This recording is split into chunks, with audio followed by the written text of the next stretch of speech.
So here's the thing. Just to be frank, I'm not a mole, but there's a silver lining to what I say.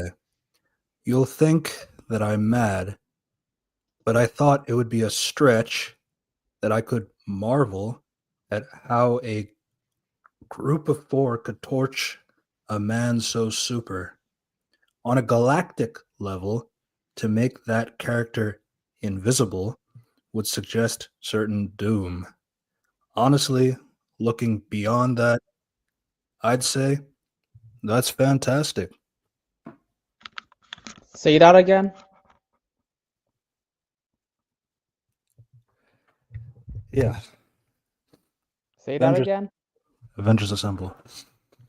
No, that's fantastic. Say that again. Come on. It's clobbering time. Yeah. Oh well. Yeah. So, yeah. Welcome back to another Reviews Corp podcast. This is episode 82. We are talking about Fantastic Four: First Steps, an MCU movie that is different this time around, given that it's completely not set in Earth, quote unquote, 616. It's set on a different Earth, Earth 828. No. Yeah. Oh. We'll talk about that significant stuff later. A fun fact is similar to another Earth. Is it 838. Yeah. Yeah. That was. But this what's it called? This is the start of First phase step. 6. First steps. First step of phase 6, whatever that means. You see, first steps. First step of phase 6. Their first step. This is the first step of fixing the MCU now, I guess. Or it's like first steps of Galactus, first steps with the baby, first steps that Fantastic Four is, I guess, a decent movie compared to the previous ones, but we'll see. I don't know. It's kind of first steps because of astronauts as well. It's kind of lame. It is what it is. Yay! I love my life. Whatever this film is just weird. Yeah. God, let's see. Fantastic! It's fantastic. Oh, it's the Fantastic Four. Don't forget the Fantastic Four first steps. So I guess they want to do the Batman, but the Fantastic Four, I guess. They should just call it Fan 5 Sticks. Fantastic. Come on, it's funny. Yeah, so this is Fantastic Four has had a few film attempts. Obviously, the 2005, 2007 films are kind of mixed, depending on who you ask. It's been a lot more popular nowadays compared to before. You got Fan 4 Stick, which is universally agreed to be bad. What? That's a fucking understatement. That's an understatement. That movie is like atrocious, and it's like, and that I've never seen a movie that belongs to Phase 4 and 5 until that the fourth. Okay, at the first, I haven't never seen a Marvel movie that belongs to Phase 4 and 5 before that ever happened until Fan 4 Stick. Yeah, and people credit it to like, oh, it's trying to be like the Dark Knight for Fantastic Four, but it's like that's cool. Not what it's. Still shit. Still shit. I don't give a shit. Like you can make like a fucking you can make that movie about what I don't know, fighting the Avengers, and I was still like, yeah, is it cool? Is it well written? I was like, no. I was like, then I don't care. I think like that attempt in that era was kind of like you had like TASM, you had Winter Soldier, you had Man of Steel. Like that early 2010s was a lot in terms of that aspect, trying to be like the Dark Knight. But yeah, so Fantastic Four also used to be owned by Fox, but then Disney bought Fox. That's why they got the rights. It's been like kind of a big topic in terms of like probably the Fantastic Four should have been around way earlier in terms of like developing the phase and saga, since it's very evident that they're going to be using Secret Wars, where the Fantastic Four are like the most important characters of that story. But here they are being introduced in Phase 6. So No, don't worry. Michael Waldron is absolutely gonna figure out something that's not gonna be worth it. yeah, honestly, what's kind of disappointing about this movie is that you just think about, man, that next film is just going to be really bad with whatever they do. So it's like, honestly, that's kind of been what's been killing some enjoyment. Like, there are things that I like about this movie. I'm not going to say that. I think even Unity could probably agree to that. No, I agree. Um, There are things I like. Do you know how low the bar is when I was going in to watch this film? yeah, I legit thought this is gonna be worse than Fantastic. This is how low I expected for Marvel. You yeah, have this, yeah. Fuck them. And yeah. good news, So this is better than Fantastic.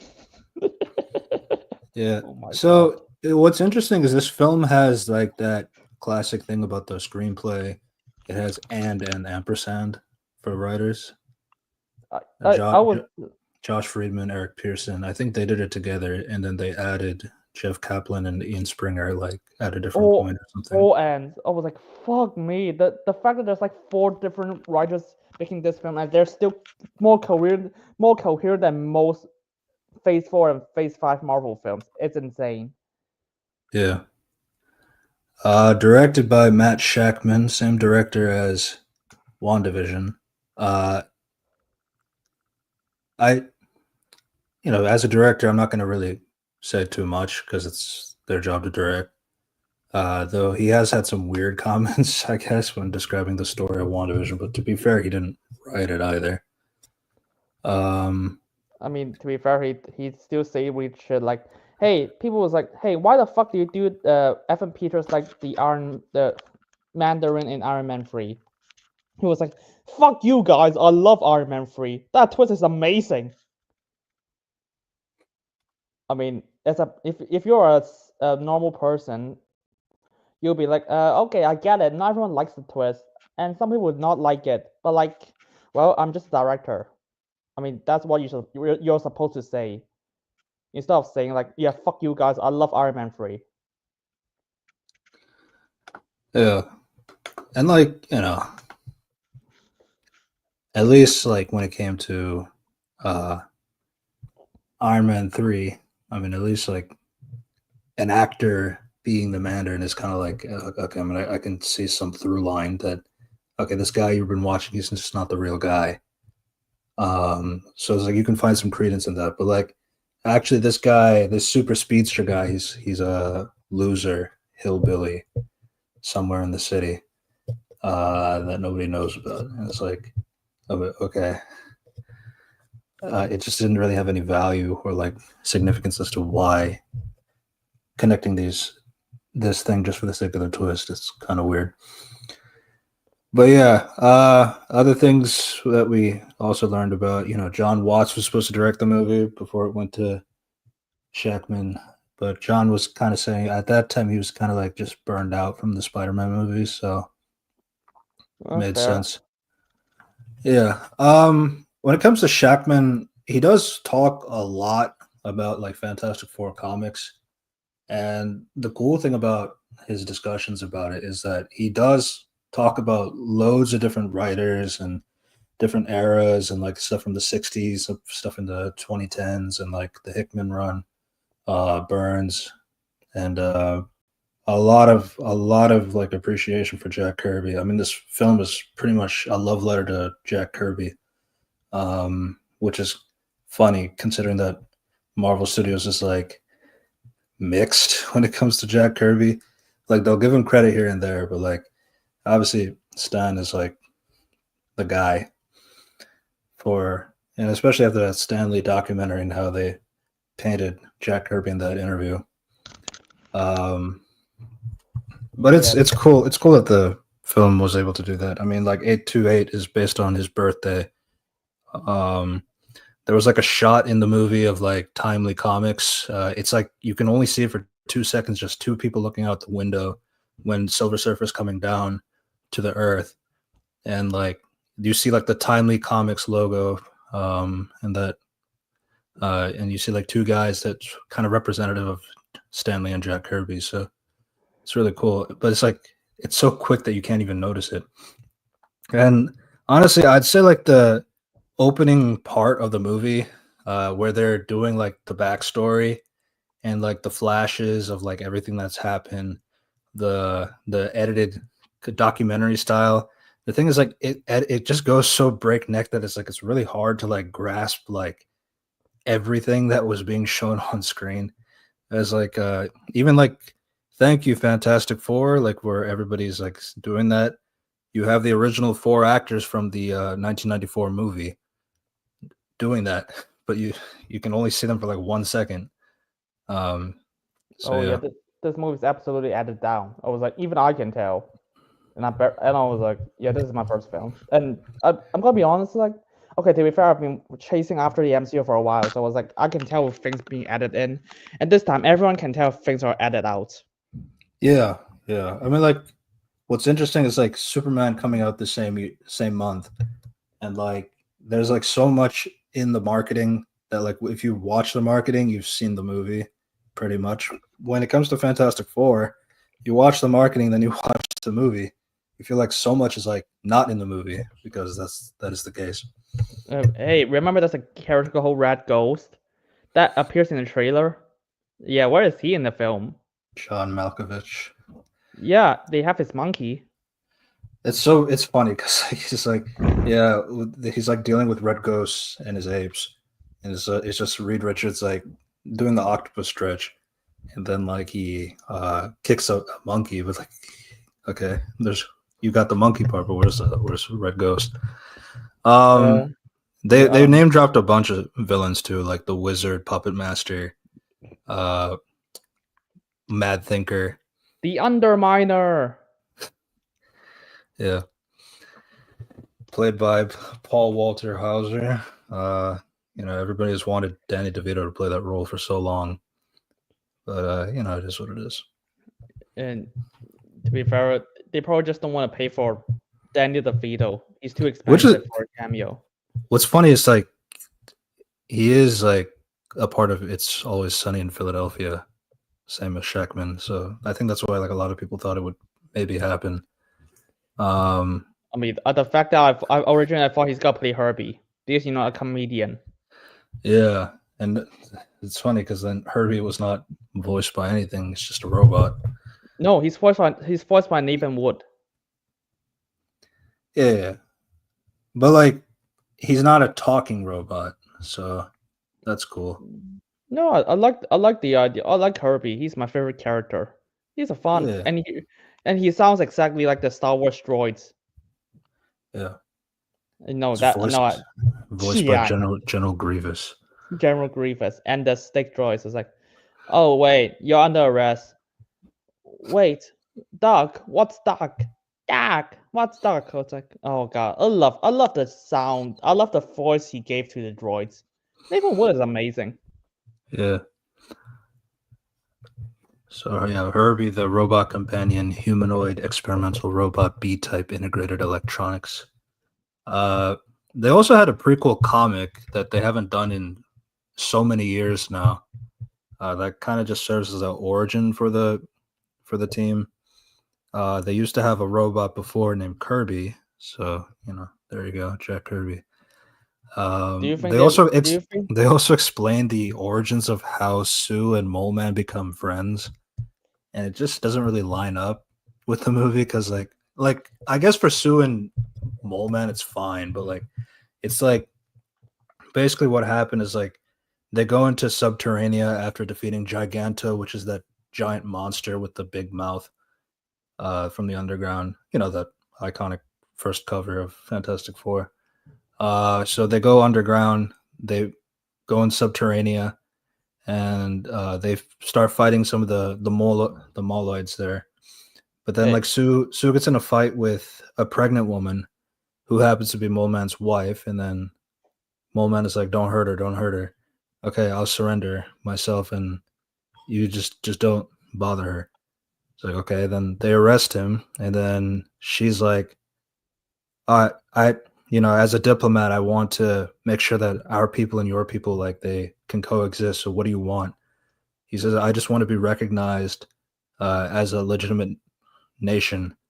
So then she goes up and puts him in the UN. It's like, yeah, Subterranea is now a official nation of the world. So that's how they became friends. But it also showed that, like, after his wife gave birth, he brought the whole Fantastic Four to celebrate with dinner there, and it's like, and it's kind of funny because in the movie he hates Reed and Johnny and Thing, but I guess that didn't translate over. But like, that's like the explanation, I guess. It's not in the movie, like barely in the movie. What do you mean? The entire explanation is he got into a fight and he got defeated. I mean, which is fair. I don't really. The thing is, you can tell it's getting edited. It's edited down.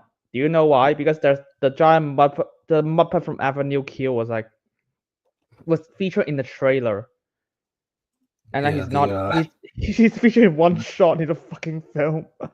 The Little Caesars commercial. Yeah. Like if you like pizza, look at a monster. That sequence is absolutely edited down. They're supposed to fight moment. There's supposed to be a fight scene or something. They're gonna fight Red Ghost. There's a fight scene, and they're gonna fight the Muppet, and he has a fight scene, and they're just like, yeah, I cut all those down. What's funny is, like, they talk about Puppet Master. Puppet Master, his daughter is Alicia Masters, who is the wife of Ben Grimm, but she's not in the movie. But there is like another redhead girl played by Natasha Lyonne, which is like the tamest role I've seen out of her lately. Yeah. Like, every time she plays a role, she's usually zany and cartoony, but here she's like prim and proper, I guess. Yeah. Do you know why is she called Rachel Rosman? Yeah, but you can explain it. Because that's what's it called? Jack Kirby's wife's name, Rachel Rosman, and he was like, I appreciate that because like Ben Grimm is like heavily inspired by the life of Jack Kirby, which I'm going to talk about the Fantastic Four eventually. But like, what was kind of weird for me it's just like, I appreciate the sentiment, but like the relationship is not there, and it's like, it's kind of weird too because like we know he gets married to Alicia Masters, so. And the other thing, it's like, yeah, and she's also redheaded, so it's like, I don't know. It's like, why couldn't she be Alicia? No, I mean, the thing is, the Marvel Wiki, the MCU Wiki was like things that she's an adaptation of Deborah Green. Deborah Green. Yeah, that's the adaptation of the character, not Alicia Masters. Yeah, I mean, Alicia is blind, so that's the important thing first. But yeah, I mean, that, to be fair, I like her in the 2005 film. Yeah, well, yeah. I mean, my downside with that one, I don't think she was blind, and then she dropped. Isn't she the one who drops the ring when she sees the thing? No, you got that wrong. That's the original character. That's the blind. Oh, okay. Yeah. Ben has an original wife in the film, and then the new one, which he met in a bar, is blind, and he loves him. She loves him for who he is. Yeah. Yeah, she's played by like, I think the actress is called Natasha Washington. Natalie Washington. Yeah, I know her. Yeah, so this is set in the 1960s. It's just retro futuristic. So there you go. It's on Earth 828.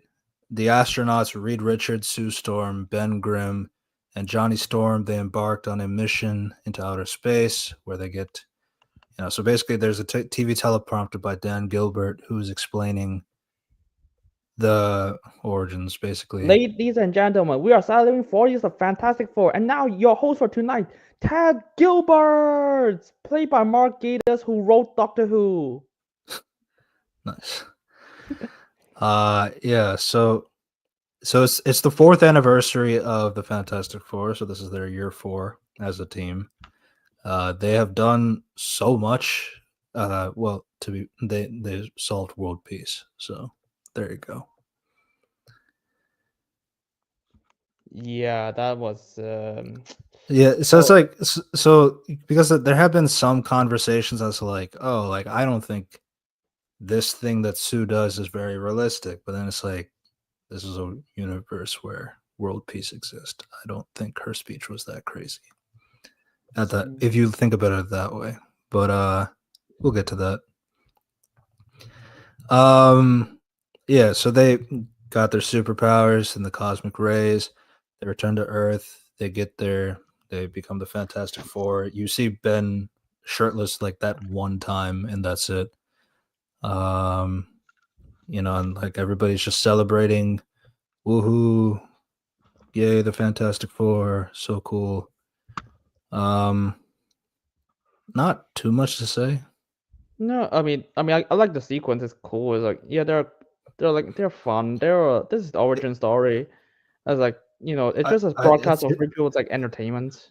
Yeah, I think it's a creative way to say the origin for the sake of a newer audience to get it, and like as a celebration of the Fantastic Four, both in the meta sense and in the context of the story.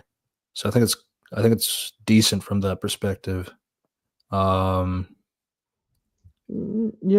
it's fine. I mean, it's fine. I don't think it's like spectacular. It's fun.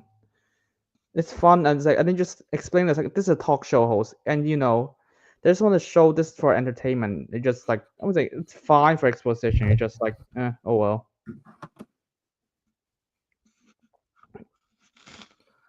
And hey, it's still better than Superman. Yeah. Yeah, and even with all the edit, like how much like is edited down, and like literally talking about Red Ghost and his apes, and you only see one ape and no Red Ghost, is kind of funny. But at the end of the day, I mean, like it's still at least letting us know about what this universe is like. How do they feel about the Fantastic Four, and how much the people appreciate them, and all that stuff. So it's like it at least sets a precedent of like understanding of like what do we need to know about this new universe, and how the Fantastic Four operate like that. So I thought that was a decent way to go about it. Then it skips to 4 years. So yeah, the 4 years later, that's where the thing is. They become celebrities. They fought supervillains. Reed's inventions have progressed technology for the world. Sue has diplomacy for the Future Foundation organization, which has led to like global demilitarization and peace, so world peace. And then Reed and Sue, they also have talked about they're expecting a child, and that's everybody's wondering what's gonna happen with that child. Will it be like a god or something? Who knows? Yeah, that's pretty much the opening. Yeah, it's the opening. I mean, to be fair, the actual opening, it's like Reed and Sue talking about their children. Yeah, Sue had tried to have a kid in the past, but it never worked out. But this time it seems to be working. Yeah, a good news is this is the first time I do not feel like they managed to make me not want to tell the writers like, hey, hey, come to my house, come to my house. I want to tell you why the fuck you should not write like this.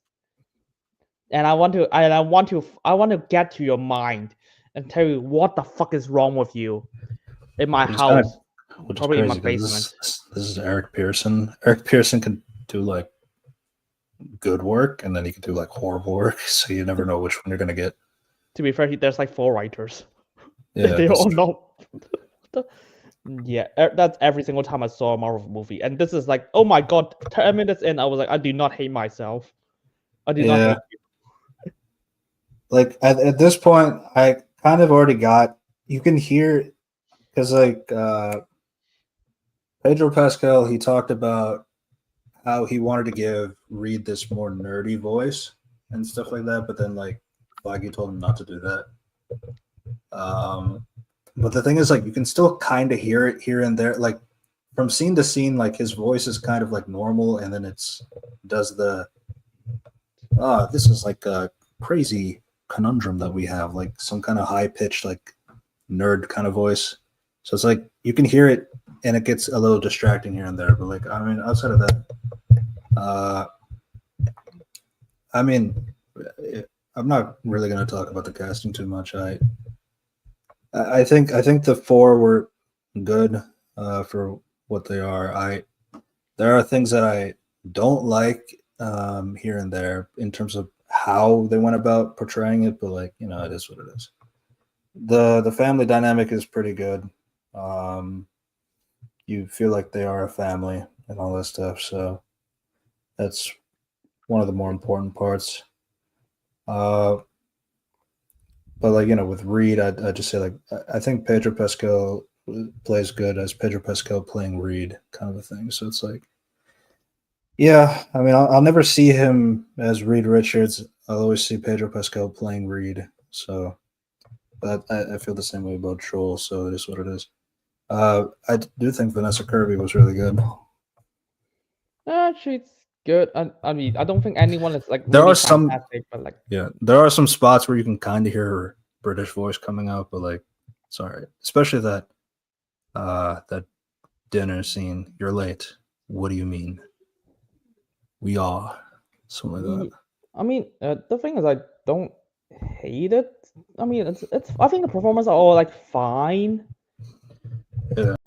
I think my favorite performance is Galactus. Yeah. Yeah. I mean, you got Ralph Benson, who's got like a naturally deep voice. Now put that in IMAX. That's it's booming. Yeah, I think that's my favorite But performance. but there were parts where like I can't understand what he's saying, so we'll probably have to pull up the script for that one. Oh, I already have this script. Yeah, because some of the lines were like really deep that I can't really hear some of the dialogue that he's saying. But yeah. It's like the thing is, I kind of like a lot of this. I mean, the first scene I was like, oh, hey, the read is actually like think about pragmatically instead of feelings. I was like, okay, I like it.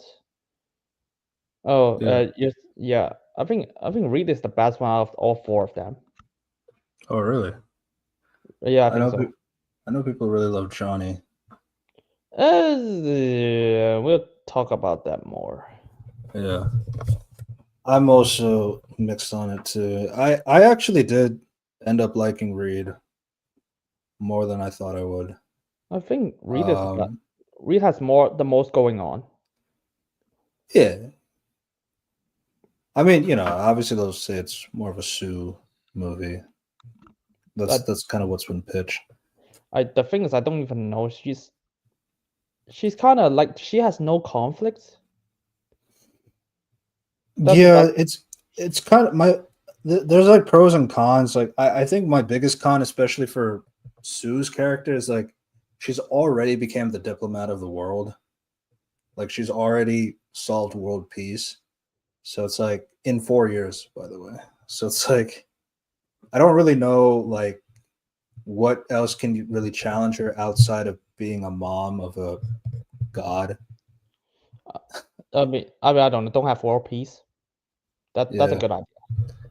Yeah. Because like with Reed, it's like even though it's 4 years later, like Reed is still gonna have issues because of like the way he thinks. Like that's just the kind of character he is. It's like he always is trying to think of something to improve on, or he gets lost in his thoughts, which can become really, really negative depending on how they go about it.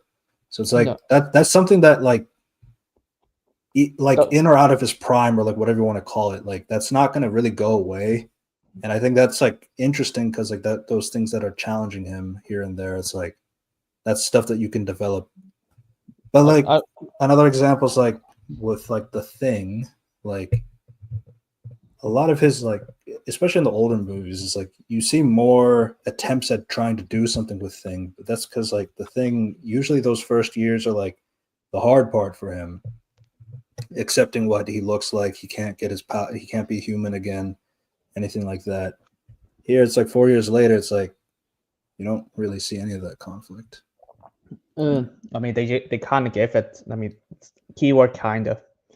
I mean, the thing is like they might be like, oh, the 2005 one does this. I was like, we don't have to do it anymore. I was Yeah, like, which is always like I was I've like, never been a fan of that logic, but you oh know, fuck, what's like fuck you. Ben is the best one in the 2005 movie. yeah, yeah, I mean, do you remember that scene? It was like because like his OC wife divorced him after yeah. he committed He was suicide. trying to pick up the ring, and he could not grab because his fingers were too thick.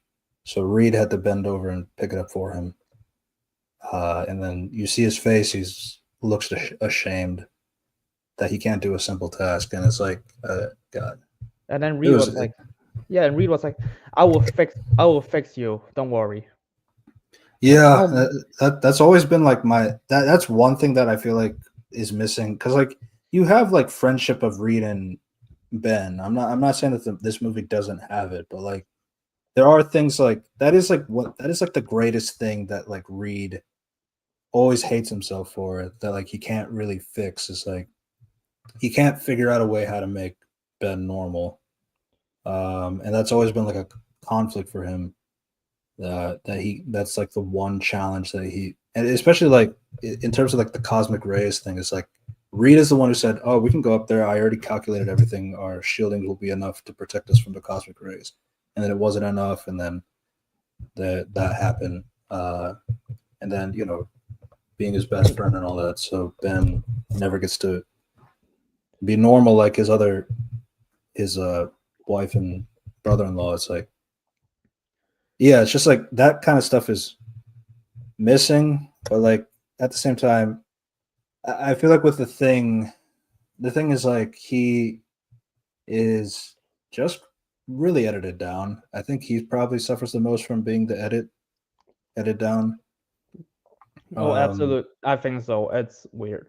yeah, It's yeah. I think he can edit down. I think Sue Storm. I think if I picture like she invented world peace, I would be like, okay. If I have an infinite conflict, I would be like she barely invented world peace. I was like she still try to like like stabilize the entire family. Like so she's also stabilized the entire world. But that's a thing in 2005 film. The Sue Storm is trying to stable the team, and you can just expand to she's also trying to stable the world. I mean, she even gave a speech about like I have a baby. I don't kill him. I will try to save the world. You can just try to play it up like this, but no, yeah, yeah. it's like no, they did not do anything. It is. We are kind of jumping around here and there, but like it is a short movie, like an hour 55 minutes.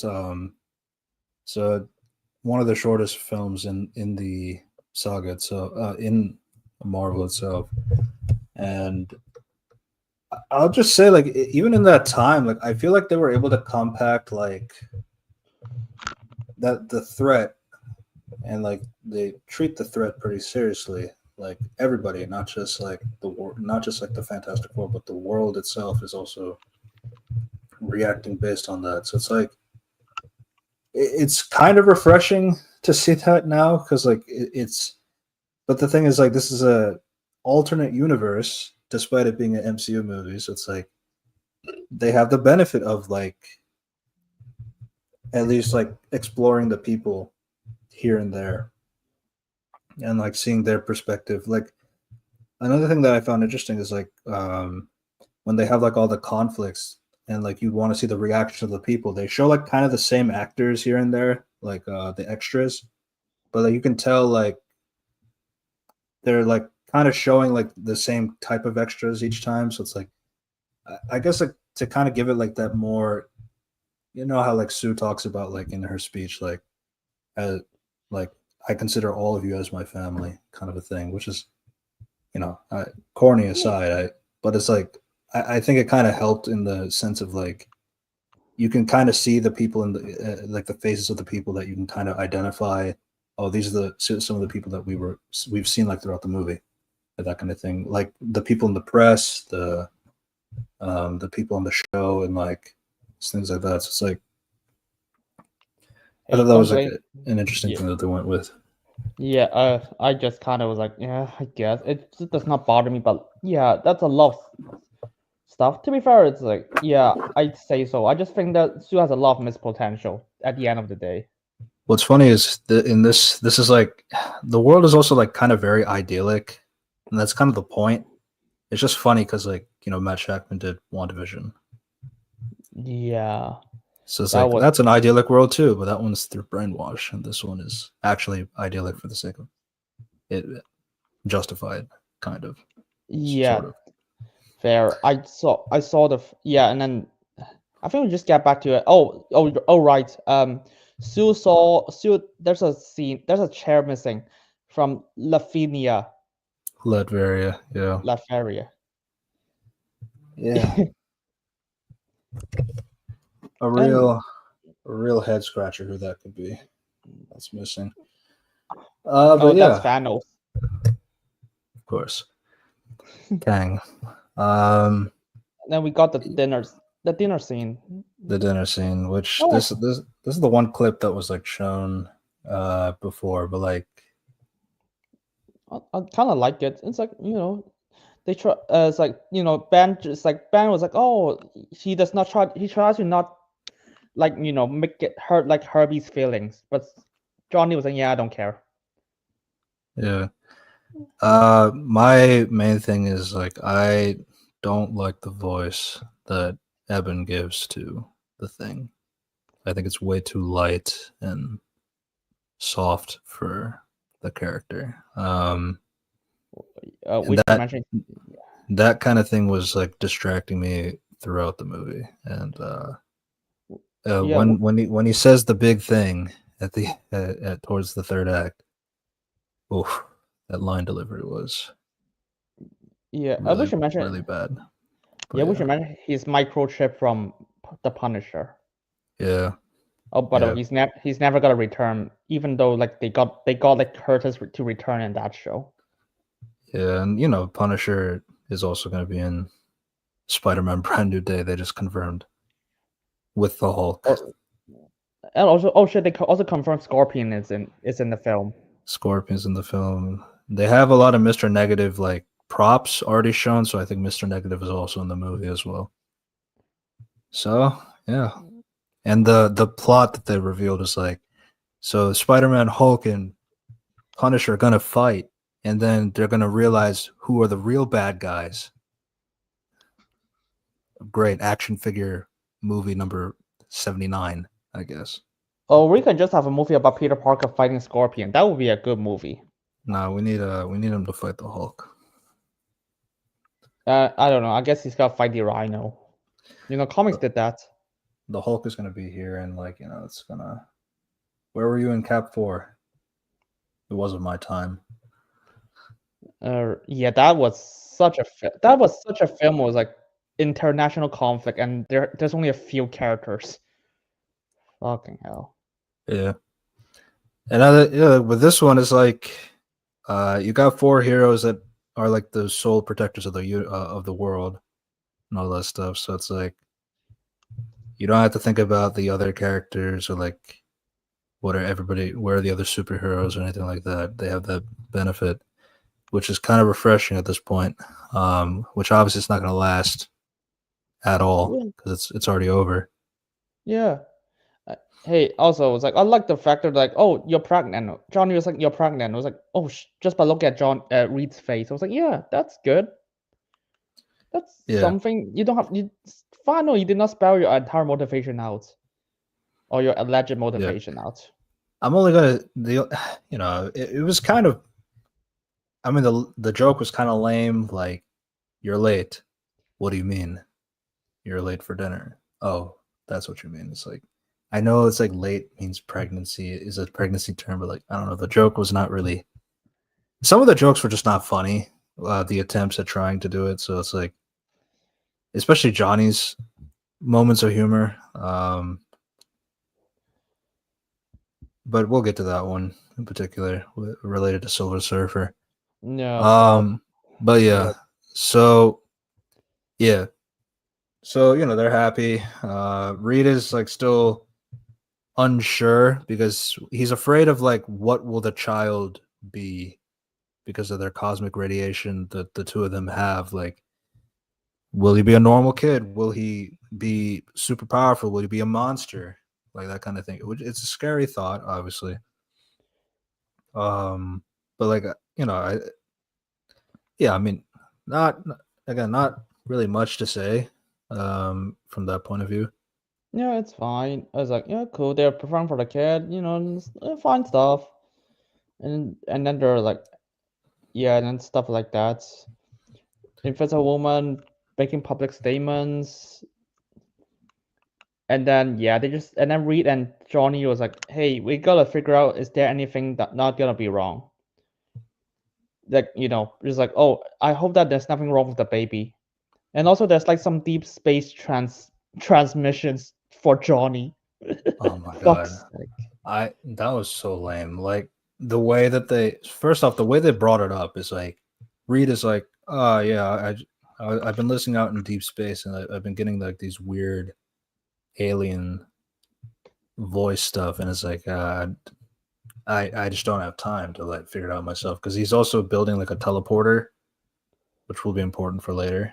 Jesus Christ, that was insane. Yeah, so you know,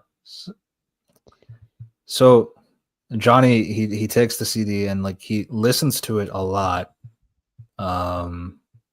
There's like this lady's voice in an alien language, and it'll be important. Don't worry, but like, Man, I can't wait to see how important that is gonna be. the other stuff that happens. I mean, Thing has this one other scene where he's out in the streets. He's he doesn't like when people say it's clobbering time because it's just a dumb quote from a cartoon. I guess. I guess. Wait, the cartoon act. Oh, I guess the comic never invented that quote. It's actually from the '60s cartoon. Yeah, yeah, yeah. But the other thing too is like, so this is one of my things about the voice. Like, I think like what people don't understand is like, oh, like you want him to sound like a monster, like the Hulk or something. It's like, no, I mean, Ben is like a guy who grew up as a gangster because like he came from a poor family. His brother would be like the leader of a gang, but like so there's only one film that actually got to explore that, but they changed it to it being an abusive relationship, whereas no, Daniel loved Ben. So, but like no, in that case, it's like yeah, he hits him. It's clobbering time. So that's the origin of his quote. Hey, that was absolutely fucking insane. That was funny. And I know nothing about the comics. Yeah.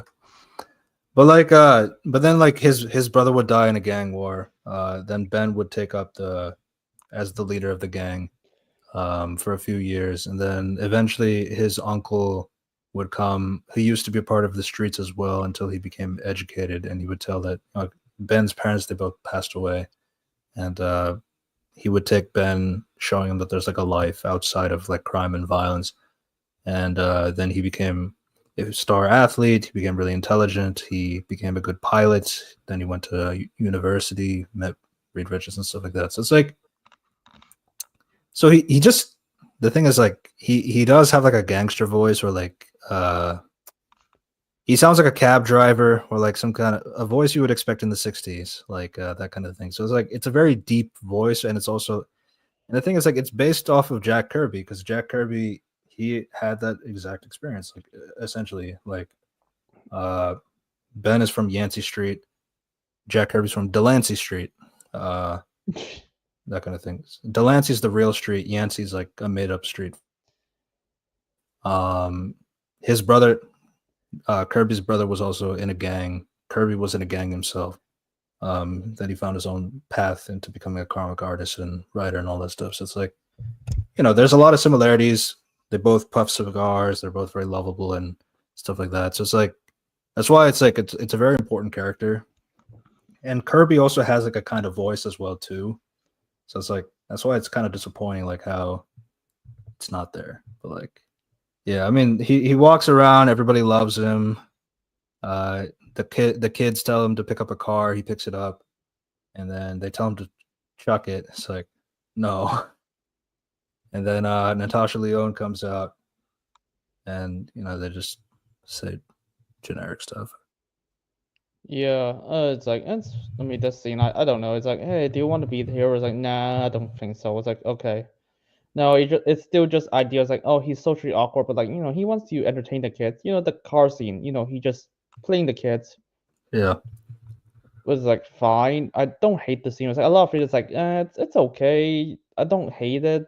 It's fine. It's not bad. It's just there's something you can work on. There's nothing I would just say it's amazing. I mean, like for me, it's like I just kind of find it a little funny because, like, because like one of the biggest things that was praised is like finally casting a Jewish actor to play the Thing and all that stuff, only for like that to barely be in the movie, like the Jewish stuff. It's like, I guess Roz is Jewish because they were in the synagogue in the third act, but before the third act started.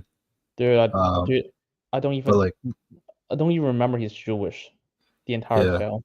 that's what I'm saying. It's like honestly, I feel like it's like Moon Knight kind of did a little more with that because like at least there were some Jewish prayers in that one scene that they had. So it's like I don't know. It's like that's kind of been my thing. It's like that aspect of the character is surely important. I understand that, but like the thing is like that aspect of the character is only going to be as important as the writers that put it into it. So it's like if they don't put that into it, I don't really see why a casting can work or not based on that. So like Oscar Isaac get criticized a lot. I just think it's just publicity stunt. I was like, Yeah. And hey, I don't even. It's like I don't really care about that much. It's like if it's Jewish, it's like okay, are you gonna do anything with it? It's like no. It's like oh, okay. It's just a religion. You can just play characters with different religions. Yeah. It's just like I guess it's just kind of weird because like how like Daredevil actually implements his Christianity. Like but I don't know if it's because implementing Christianity is just a little easier for Hollywood because like they know how to do that more. But like I don't know. It's just like I guess like some characters have that same thing. If they had like that level of writing with like other religions as well, it's like that could be cool. But like it's just we never really get to see that. But like that again, that's going in a different direction. But like that's just like again, there's not really much else to the Thing. He's just a lovable guy. He does give advice here and there.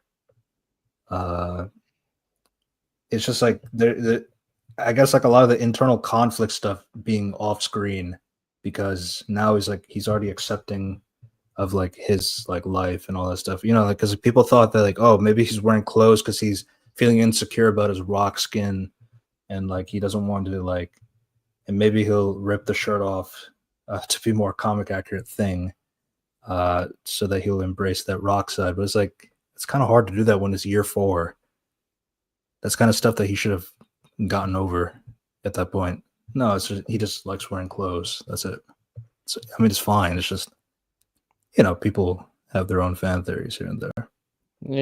Yeah, probably just got edited down again. Anyways, that's the end of the character stuff. They have dinner. They make cookies. Media showers the entire city. Yeah. Then you got the Silver Surfer dropping down. Oh, by the way, the meteors disappeared. Yeah. No, it's just for aesthetics. That's it. Oh, cool. Nice. Is there another cut of that film that Johnny destroyed all the meteors and you forgot to show it? Yeah. So Johnny flies up in the sky. He sees the Silver Surfer. But nothing really happens. Like, Um, she's got to fight her. Like, I don't even know why does she, I'm gonna fly her to the ground. It's like, no. Go up there and just ask her yourself. yeah. Like this is kind of like the other thing is like where they show the shots of like all the people also like looking down, looking up to Silver Surfer. And it's just like convenient that Silver Surfer lands in New York and finds the leaders of the planet. Um, yeah, but that's like the typical comic thing is like why does everybody think New York is the center of the universe for Earth? But yeah, so that she asks like, "Are you the leaders of this planet?" Yes. Your planet has been marked for death. It'll be liberated by Galactus and all that stuff. You will be sold by the follower. There's nothing you can do to stop it. For he is a universal force, essential as a star. I have no idea what does I that herald mean. his beginning. I'll herald his end. Yeah, I yeah, herald Galactus. yeah. that sounds really dramatic. It's like some kind of review for people. Yeah, I don't know that just really it wasn't really hard to me. Like that sounds more like a trailer line. It didn't sound that cool to me in the in the actual story. It, Um, but yeah, so that is kind of like what Silver Surfer does, and like obviously we haven't talked about that aspect yet. But like, no, fuck you. yes, That was yes. absolutely fucking. It was like I think after I seen this film, I was like, yeah, you just ripped those off from Rise of a Silver Surfer. Well, here's the thing: it's like Silver Surfer is comic accurate. It's just that this time it's not Norrin Rad. It's Shah Ball. What the? No, they absolutely. I mean, Well, that's what you think, and then you just like, oh fuck, you missed key details from Rise of a Silver Surfer, and that movie wasn't even that good. yeah. So what I mean is like, so Silver Surfer in this movie is like, so yeah, it's played by Julia Garner. It's like, oh, are you what? Why are you criticizing a great actress? Who says I'm criticizing a great actress just because you want the girl to be a guy? I don't really know what that means. But even then, it's like I think like what I don't understand is like, oh, like this is supposed to justify that this is an alternate universe. So like that's why it's okay to have like a girl Silver Surf and all that stuff. It's like you say that, but like the MCU has done like so many gender bent characters all the time. So like this is not new. So I don't know why people are acting like, oh, just because this is an alternate universe, we'll get the real one in 616, quote unquote. It's like, no, that's not how it works. And then secondly, it's like the overall story of Silver Surfer is pretty much Norrin Rad, just with a girl. About like how used to have like a good life, Zen laws, a beautiful planet, utopia kind of a sort of thing. You only see like the beach. You don't actually see the city later in the movie, but then like, one Money. day Galactus comes down and then picks Shala Ball to be the thing to protect the planet and all that stuff, and become that Herald of Galactus. I mean, it's pretty straightforward. But the thing is, I feel like they picked a girl to play Silver Surfer because of Johnny. Yeah, they just want someone to flirt. They just want him to flirt with someone. Yeah, and that's kind of why it's like when people talk about his intelligent scene that's going to happen later in the movie, I kind of just don't take it seriously. Despite it, I guess it is like developed. Like I'm not going to say it's like there's no like logical consistencies as to like where we got to this point. It's just that I don't know if Silver Surfer was a guy, would Johnny act the way that he is acting in this movie? I What? have to lean towards no. No, the moment she said some alien word, he was like, I will fix you. Yeah, because like later, like after that scene, it's like when they go back to the Baxter building, um, this is like the longest joke in the movie that was not funny about Johnny talking about like how Yeah, I was like, I talked to her. Was like, She what'd she was say? It was another language. You have context clues. It's like she said space, space, uh, uh it's war. peace. It's like She he's said it just war. She's war. naked. She's She's naked, silver naked. naked silver lady. Ye- ye- And then it's like, but when I looked into her beautiful eyes and saw myself, it's like, oh, okay. Yeah, it's like, I mean, it was pretty obvious, but like, yeah, like it they literally turned Silver Surfer into a girl so that Johnny can make a find girl job. romantic interest in. So yeah, The actual answers for like Ben, Reed, and Sue will be like, no, tell us everything. Don't hide anything. I was like, we need everything. We don't have much clues. Oh, I'm sorry. Maybe you guys have clues. They have a thing that can track energy across the universe. yeah. So like Reed has already found like any like the bioenergy that's like similar of the Silver Surfer. It's very cosmically overpowered and all this stuff, you know. Fuck me. So Why we invent something like this? Like you not only you invent it, you already have this. Just like out of the open, I would be like, oh, if you invented this, what do you invent? Like just looking at like colonizing Mars, something like this. You're talking about like you search for energy. You should know what kind of energy there exists in the universe, and you should like figure out like a lot of other stuff. It's just like no, let's just drop this in. that's kind of like, but at the same time, I guess like with things in general, is like Reed has like the yeah, I've invented that kind of a thing. So it's like that is kind of a shtick that exists, uh, like from that point of view. But like from that from that perspective, it's like he is saying like it's based off of like a energy level that is as strong as hers. So it's like it's pretty powerful. So like that's why it's like tracing throughout. I think it's like through a few solar systems, like not like the entire universe, but like he found like a few examples of like this same power level existing from these different parts of the universe where like there used to be a planet there, but like now it's not there anymore. But her bioenergy is like still present, that kind of a thing. So that at least connects some dots that the Silver Surfer has done something for Galactus, that this threat is definitely real. Um, so yeah, Yeah, that was that's a scene. I was like, and then you just casually drop shit like this. Like, I invented a thing that can search energy across the universe. Oh Lord. You that's not even crazy as like what's the conclusion of the movie. Yeah, at that point, you might as well just say, "Oh, like I have this device that can track silver people across the universe." You're like, you know what?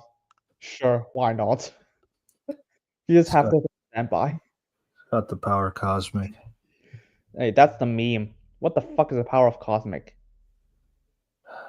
There was no ultimate nullifier in this one. But yeah, so they track the Silver Surfer's energies, and so they have a press conference talking about how they're going to go and negotiate with Galactus and see what's up, that kind of a thing. Uh, Um, and then they got bring Sue as well because she's totally not pregnant. yeah. Oh, by the way, this film does so many like skips that you can't, and they don't tell you the skips, so it's like you'll see like Sue in like one scene where she's like not pregnant, and then like the next scene, like the very next scene, she's like 8 months pregnant or something. I don't know. Yeah, it's like it's just like, and then there's more time skips like throughout the movie as well. So it's like it gets kind of annoying. Yeah, it's weird. It's weird, but oh But well, yeah, it's what it is. they're gonna go up there. They're gonna go and negotiate. So try to understand like what's going on with Galactus and all that stuff. They go on the Excelsior, the spaceship. Oh, right, that's the line in Age of Ultron. or Stanley. Yep. Yeah. So yeah, they're on the ship. They go and fly. They fly now. He also constructed the new spacesuits that Johnny requested as well. So it's a spacesuit that allows like them to use their powers without burning it or that kind of stuff. Useful. Barely came up again. It Yeah, just well, to be fair, it's just a spacesuit. Yeah. yeah. As so they arrive to that planet. Like, it sounds like we're skipping a lot, but like that's just how the movie's going. To be fair, And they have a wormhole device, so they're gonna track through the entire galaxy to find it. Yeah, sure. That's just a hyperdrive from the Phantom Menace. yeah, you just have it. Yeah. So they travel.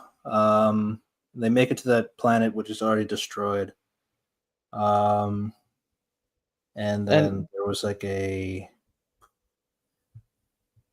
there is a danger that's out there.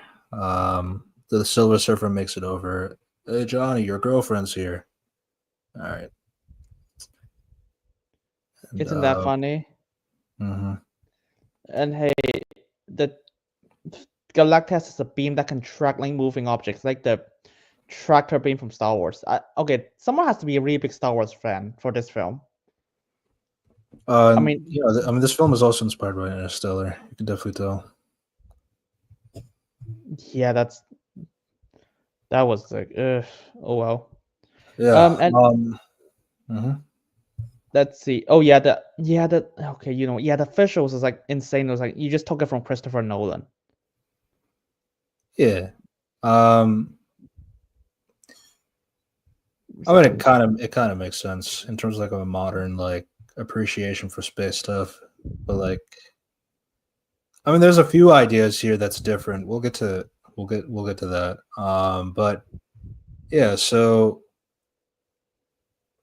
Sue is trying to make the ship invisible, but like that's not doing anything. Galactus puts like his eye beams to look around, and then he's noticing that there's something inside the woman that is like super powerful and all that stuff. So he uses the tractor beam to pull the ship in, and then Silver Surfer guides them. Follow me. Yeah. I mean, yeah, I guess, yeah, that's, I don't know. I guess there's like a few scenes beforehand, like before space, it's like, oh, Ben, and we talk about like stuff before they set off. I was like, okay, that's cool.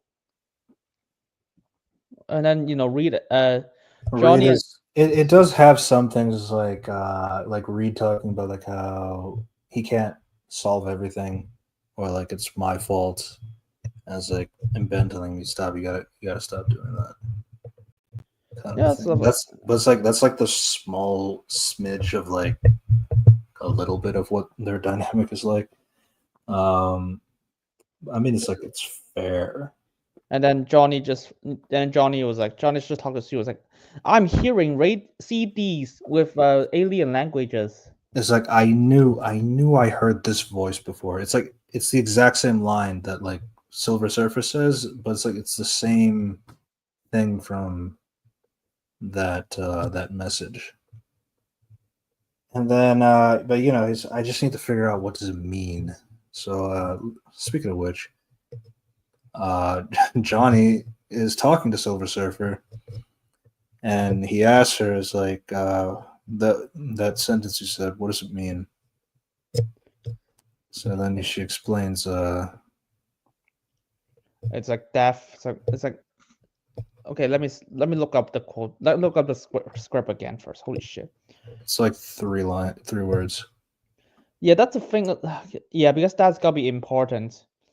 3 words, and those 3 words are like, oh god, give me a second. I hate my life with the script. The screen, the line was really funny. I mean, the screenshot is really funny because like it's Silver Surfer looking at Johnny. It's like half of his head is like normal, but the flaming half of his body is like fire. So it's like it looks kind of goofy, but like it is what it is. It's funny out of context. Yeah. Okay. Okay. Yeah. But yeah, they just so yeah. So Johnny's basically just fly to Silver Surfer. Was like, can I ask you stuff? Was like, okay, what the fuck do you ask me? Oh, what is this quote? And then it was like, okay. And then it was like, okay, what do you say to me? And then she was like, die with yours. And then I was like, die with yours. I was like, why do you say that? I was like, she just like, nah, I won't answer you. And she was like, hey, by the way, is your surfboard like attached to your body or not? And then she was like, flies away. Yeah, which yes, it is.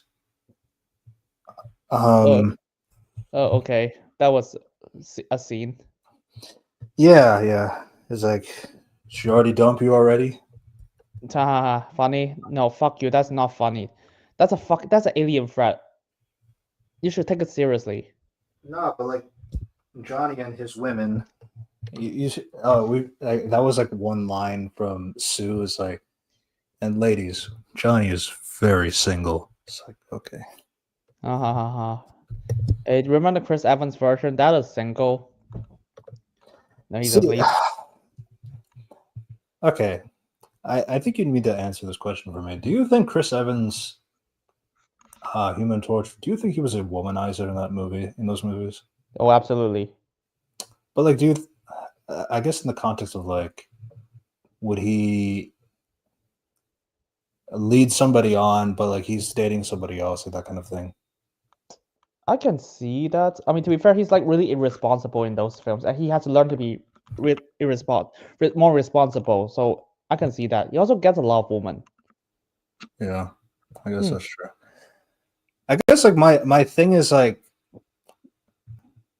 when people describe Johnny, it actually goes more towards later in the movie when he does his intelligent quote unquote scene.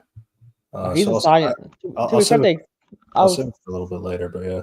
I think I need to explain that because the movie established like all four of them are like the most brilliant scientific minds in the universe in the world.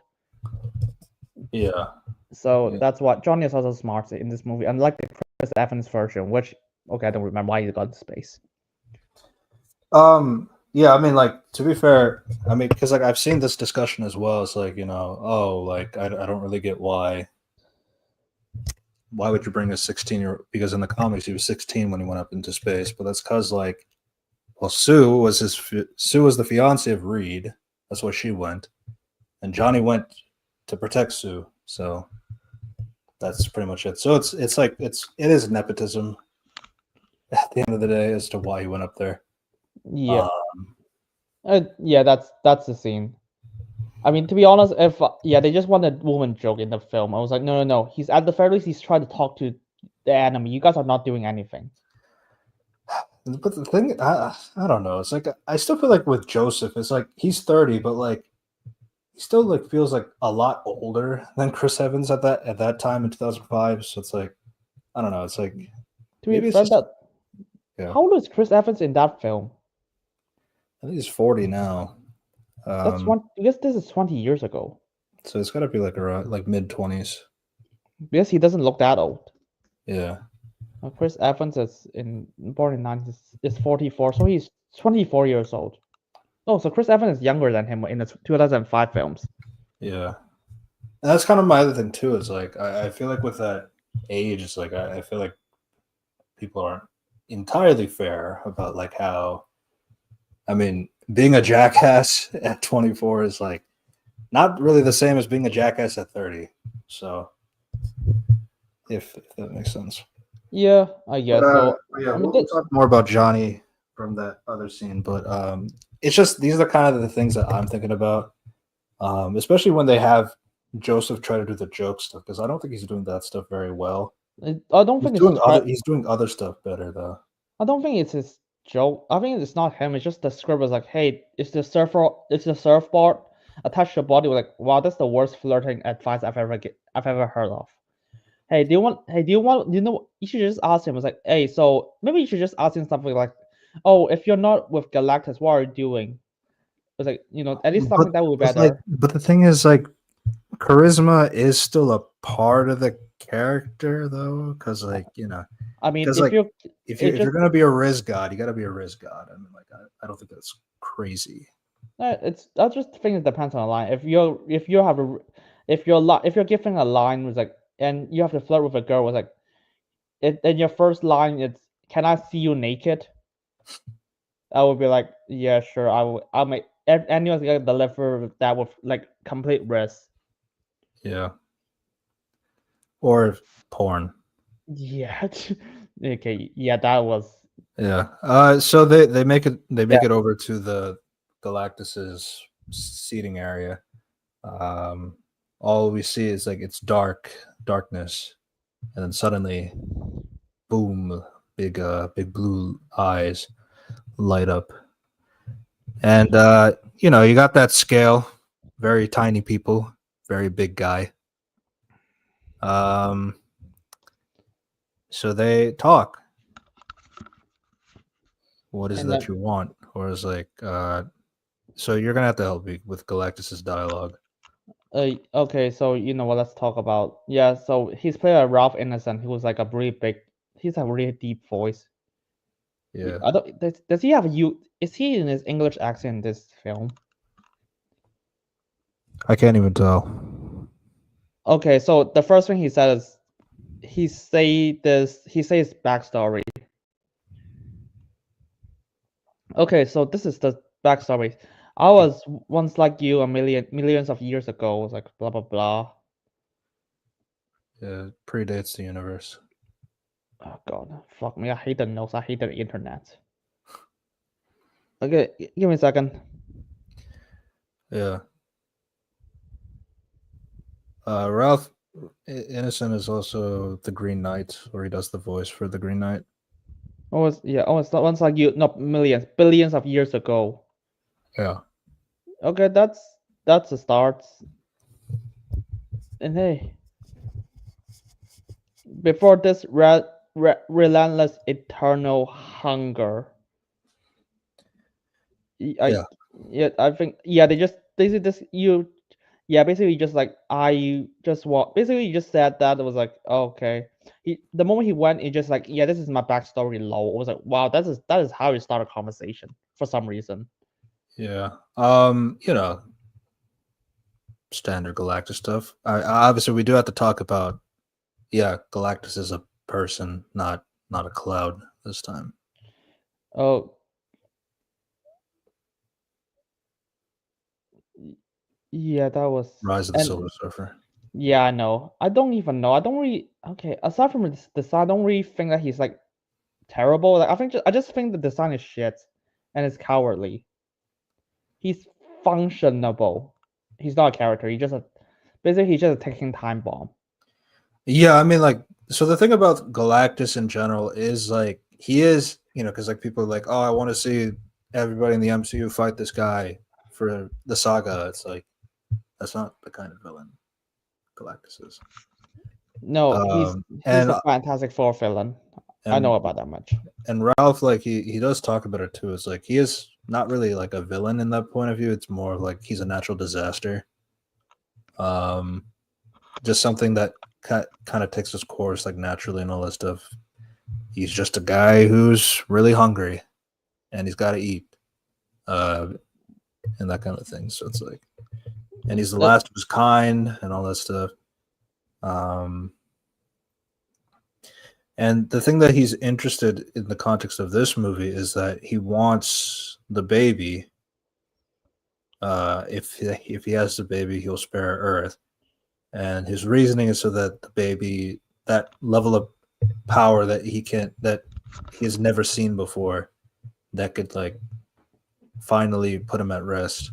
I I was like, what the fuck? So the entire plan is just hinges on the fact that Sue Storm is pregnant. It was like, that's a fucking miracle. You're just pregnant now, and you tell your wife to go to space. Who's pregnant? Yeah, it's not like 4 months pregnant or like like early stages. It's like I'm about to give birth pregnant kind of a thing. I was like, you might as well just tell her to get a C-section right now, before you go to space. If you're insisting that. Yeah, because like I mean, ultimately too, it's like the whole speech relies on the fact that like I'm interested in speaking with these Earthlings because they have something so powerful that I can't process it. That kind of a thing. But it's like, let's say she does give a C-section prior to leaving the Earth and leaves the baby on Earth. With they have like a caregiver as well, so they could like maybe have her watch it. But then it's like, okay, then like, what if the baby is not there and it's just the Fantastic Four? What would this be? I don't think Galactus would have listened because Galactus is only listening to them because of the baby. So yeah, he opens up with, "What do you want?" And it's like, because Reed was like, "We want to," and then just like, "Are you gonna come here to pray for mercy?" I was like, "I just want you to talk," and it's like, and then he immediately scans like, "Oh, you have a baby. You carry the power to save the world. Give the baby to me. He'll inherit my throne, and I was like, leave your planet." yeah, yeah. So it's like it's a mix of that stuff. It's like one of my things is like, so obviously like in the comics, like it's in an era where like Sue was not written the way that she's written currently, but like at that time when she was pregnant with Franklin, one of the biggest risks was that like, you know, Franklin is pretty powerful and Sue's cosmic radiation is like not stable. So like they tried to have babies before, but like they would never work because like the radiation would keep killing the baby essentially. For this time, there's Reed just needed to make sure that Sue would be fine. So him, Ben, and Johnny, they would go out to the negative zone, and then they would meet Annihilus. Well, not meet him. Like they stole the cosmic rod because it's like the one powerful MacGuffin, I guess, so to speak, that it will be able to make Sue give birth and not kill her, kind of a thing. So it's like, but there was like a reasoning why she did not leave because one, it would be stupid to have a pregnant woman out there, and two, you know, so I don't die. That's kind of my thing is like, so now you're here, you got a pregnant woman against Galactus, not for so long because you know Yeah, that was. Galactus Yeah, is like, yeah, I'm gonna destroy your world. and Don't because worry. they say no, I'm not giving up my baby. Reed and Sue say no, and I think that's, yeah. And then Galactus immediately just makes her give birth. His power is to making her give birth right now. Yeah. That was like, what the fuck is that? Yeah, so Johnny, he flies up and he destroys like some stuff that's connecting Galactus into his One chair. shot kill one. I was like, wow, Galactus must be really weak. I think when I saw this, like, man, I think Johnny can just kill him if you just shoot him in the eyes. Yeah, we'll get to that. Jeez, yeah. Yeah. So, and then the Silver Surfer, she's also like trying to help out against the Fantastic Four. But the Um, not Ben, like Ben tackles her, and then she tried to stop the Fantastic Four. But you yeah, know what? You know what? Do you know what would be helpful if Galactus have telekinesis? He he has telekinesis, right? Right? Right? yeah, Yeah. Well, he kind of forgot he has powers. What you're saying somewhere, because he only has two powers: telekinesis and make people give birth. yeah. So and then Sue, like Reed is just helping Sue trying to get out. Reed's level of stretching is just to like to grab onto something that's really high or to step down something that's very low. That's like the extent of his use of powers. To stretch his arm to right the long chalkboard because they always do that in all the movies. So yeah. But yeah, out of all the characters, I get his powers showcase was pretty bad, and but Yeah, it's not Galactus bad. true. Let's stick to that. Yeah. But yeah, so they're trying to get out. Silver Surfer's trucking along. Sue uses her force power to just, hold Galactus down. That'll be important for later. and then and then we got the amazing chase scene featuring Silver Surfer who can travel through the wormhole, and they are fighting her through the wormhole. Yeah, and this is like one of the creative things. Like Johnny is like, kill her, Johnny. She's gonna kill you. She wants to kill your nephew. Kill her. Uh, yeah. That was funny. Because at that point, Sue is like close to giving birth. So Kill her, do it, kill her. yeah. So Johnny is on the machine gun and he's trying to shoot. So when they shoot the wormhole, the laser spins with the wormhole, so it's like it can't go in a straight line, essentially. So Johnny has to think around it while the Silver Surfer is like dodging everything. So he uses the ricochet so that it could hit her. Thinks he won, but she teleports onto the board that's still there. So not gone. So then Reed is like, okay, so we're near a black hole. Let's so we'll fly fly into towards the black hole. Wormhole. Yeah, no, not black hole. It's like a supernova. Yeah. And then I was like, I don't think you understand what a supernova is. Yeah, so this ship is like strong enough to not get sucked in. I was like, dude, how the fuck do you make the ship that can sustain a supernova? Like, you know, even being close to a supernova, you gotta be insanely powerful. And it's like Silver Surfer has the power cosmic as well. So it's like so to be fair, it's not gonna kill her. Which Reed acknowledges that it's like when she goes inside, she'll be stuck for like a month, or like roughly a month or something like that. But like you build a ship that can sustain a supernova. Yeah, as you do. Yeah, sure. He does not even call it supernova. He's throwing a neutron star. Was like, yeah, that's the same thing. Okay, kind of the same thing. Neutron star hasn't exploded yet. But like this is a supernova. What the fuck? Yeah. So you know they fly towards the black hole essentially, and they do a bamboozle. Silver Surfer tries to go as close as possible, but then Sue turns the ship invisible so that Silver Surfer doesn't know where they went, and then she gets sucked into the black hole. That'll keep her away for a month. And you destroyed the hyperdrive. Genius. Yeah, so then the plan is like they lock Sue down. Sue is, having some scared thoughts about that, and Rita's trying to calm her down and all that stuff. I do think Pedro and Vanessa have pretty good chemistry in this movie.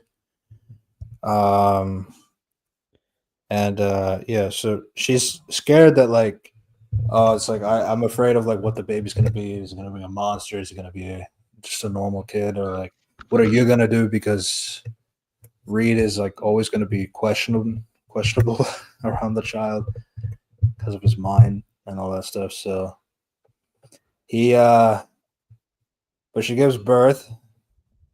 Ben picks up the baby, a CGI baby. And Ben's CGI was kind of rough in this movie too, here and there. But yeah, they give birth to Franklin.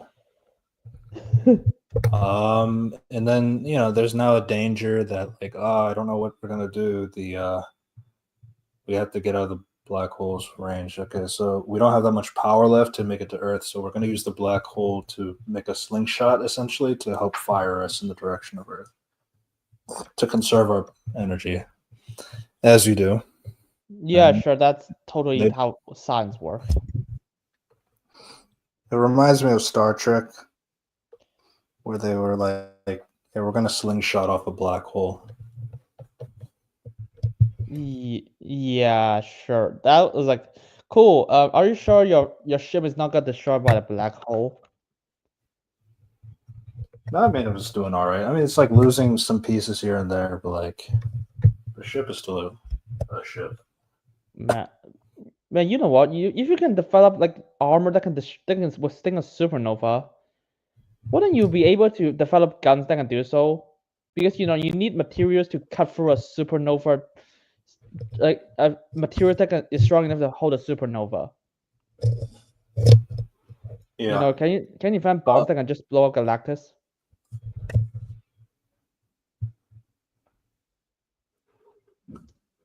Yeah, that's my first question. Was like, wow, if you can invent stuff that can stop a supernova, that's sure enough to withstand a supernova. You need material to cut through it first.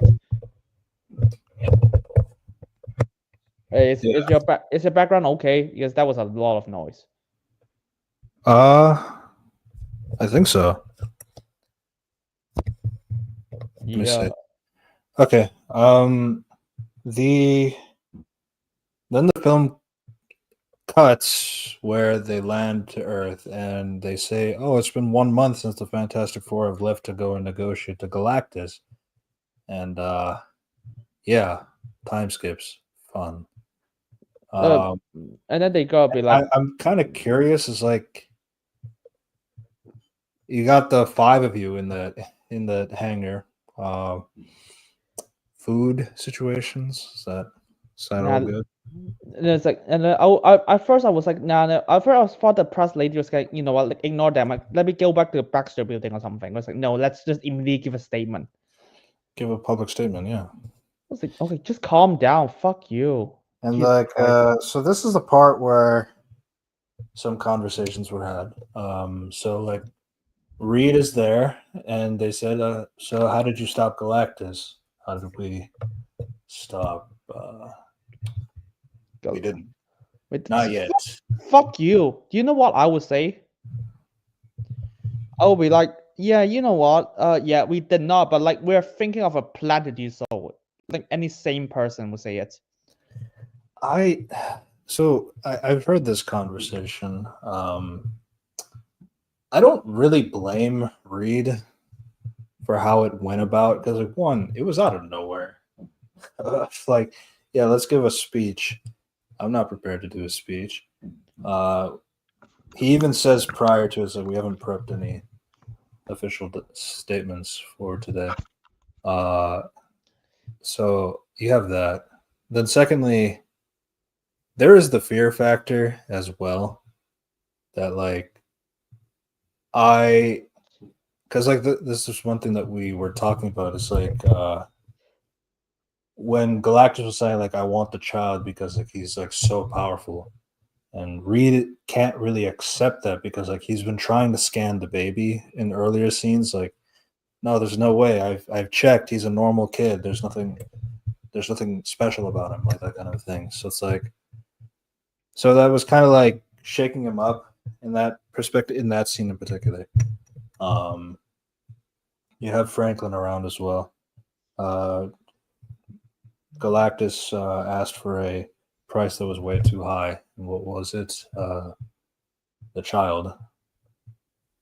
But we haven't decided what to do. And then tries to leave, then listens to somebody who's like, are we safe? I don't know. Fucking yeah, because I think at this point I'll be like, yeah, you know what? I would say, I kind of like it because like it's just real. Like I know it's like that's not the right thing to say. It's just like, but I just feel like that I really don't know what to say.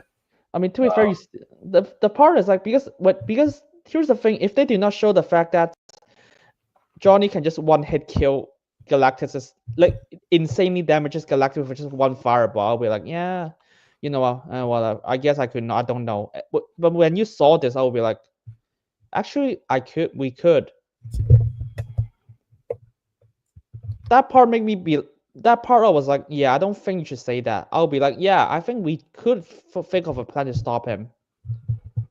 This really sees Johnny just heavily damage him by just one fireball. But the thing is, like, that also happens when he comes back later, and nothing does anything to him. Yeah, sure. I guess from earlier in the movie, it's like, I guess possible, but like from the later point, like, yeah, anything that Johnny was doing, nothing was doing anything. But like even outside of that, it's like my main thing is like this tone of the movie. It kind of stays in this position for most of it, in the second act, especially. Because like again, like I know the I don't know is like not a great thing to say, but like it's kind of real in that, yeah, you have like this Galactus threat who's going to destroy the planet by any means necessary, and I don't know if we can stop that. And then you feel that, well, obviously you get like the public outcry and everybody's upset about the Fantastic Four. They're traitors. They aren't able to do all this stuff. We should sacrifice the baby for our planet. We need to learn how to fight back, and that kind of thing. You got the Galactus protester group, like like Thanos was right, kind of a thing. And they know how Galactus look like for some reason. Yeah, that's part is funny. Yeah, so yeah, and then we got a protesters just appear in their room. Was like, dude, we want to protest. Let me give up the baby to find out, to just like give up the baby. We want to live. And then we even have a scene. Was like, some people walk by Bangrim. Was like, dude, we have families too. Was like, yeah. I mean, that's a cool debate. I was so interested how to explore it. Yeah, I mean, but like the thing is, like, the people hate us. Like, yeah, I can see that. Yeah, I can see then that. They watch the news, they watch the TV, and it's like, yeah, we got to get rid of the baby. Sue destroys the television. Calm down, bitch. Jesus Christ. I mean, that's fair. Yeah. So, and she gets upset with Reed because like she knows Reed has thought about giving the baby. It's like, I wouldn't do that. No, I wouldn't do that. It's like, yes, you did. Of course you did. I mean, that's all you do. I mean, to be honest, at this point, I don't even blame him. I was like, if you want to sacrifice, because here's the thing, I don't think the movie realized that.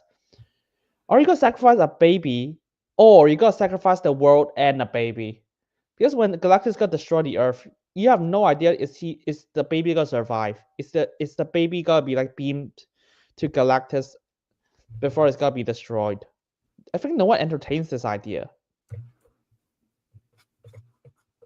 I mean, so I mean the way that it goes with like that aspect is like, I think it's a fair conversation to have. And honestly, what I kind of liked about this part of the movie is like Reed and Sue having something to disagree on. I mean, again, it's through the extremities of like, yeah, sacrifice a baby for the world, or maybe the world destroys and the baby's taken away, or anything like that, and we can't do anything to stop it. So it's like, I mean, it leads to like one of the better lines from Reed about like how, like, that's all you do. It's like, I don't mean to, kind of a thing. Honestly, I will say I feel like the film is really using this the North iteration of like Reed in terms of like getting the part that Reed is autistic. I do think like Pedro is doing that aspect of it pretty well. And like that scene in particular was kind of like where I saw that example. Um, but when it comes to like this conversation, and then like they have like that thing where Sue is like, so she takes out the baby, where the mob is like outside the Baxter building and all that stuff, and she This takes is it. this is supposed to be a character development or something. Yeah, so she gives a speech about like how I understand like how everybody feels. I understand what it's like when your family's in danger or like going through something hard, for example. So then she talks about her origin, like this is like hers and Johnny's like origin of like how they used to be a good family and all that stuff until one day uh, got in a car accident. The mom died. The dad got in a spiral and all that stuff. He's a good person, but like but the death of the mom was like really tough. That he made some bad decisions, but despite that, like, um, Johnny and Sue ended up okay. Yeah, Uh, the that four kind of of thing. us. Yeah, because like the four of us are good. It's about something bigger than yourself. And Yeah. the four of us are already doing it because we have you. Yes. And then you just got the line. I was like, our mother always say, Susie, for you, I will move heaven and earth. And we will do that for you. I mean, okay, that is a expression, I will not sacrifice my child for this world. but I'm not sacrificing this world for my child. Yeah, to be honest, I still can't believe in the speech they're like, oh shit, our plan is to move Earth, and it's like, let's have Yeah, the yeah, yeah. line. So like Um, I'll say like the speech itself is pretty good. I know like the big talking point is like, oh, like the public was hating on the Fantastic Four, and then suddenly Sue says a speech, and then like the public loved them again, and it's like I get where you're coming from. I think my thing is like with this world being like reliant on the Fantastic Four, and the Fantastic Four have solved world peace, by the way. So it's but like it's like I don't really think that was like a stretch, and plus like you know Sue's overall point is that like I'm not gonna sacrifice the world for my son, but I'm not gonna sacrifice my son for the world either. So it's like it's obviously like the point is like equal important. There's gonna be equal importance. We're gonna protect this world and my son, no matter what, as a family, and like that as a family thing regarding to everybody, not just the Fantastic Four, but like to everybody across the world is like sounds nice. It's very nice. Nice sentiment. Does that mean we have a plan? No, but like you give them hope, and I think that's something. Um, it's just like obviously, like this speech has been compared to the Superman speech a lot. So wait, that that speech about, hey, I'm human as well. I put one foot above the other. I was like at the final act of the film. yeah, but the thing is, like that speech might have been better if he was talking to the public. Here, Yeah, Sue is talking to the public, so it I guess works. I guess she's not talking to the Galactus cult. Yeah, I was like, I want to say the speech about family to Galactus, I guess.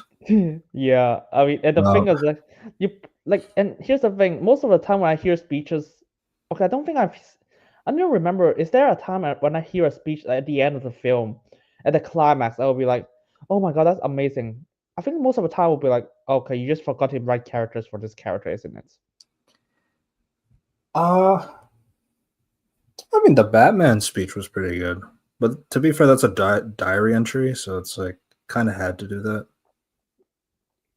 Um, Yeah, uh, I think so. I think no, I think the only time is like, I don't know, maybe in Seven when they have a car ride, but like that's because kept the villain hiding, and he has this is a done review.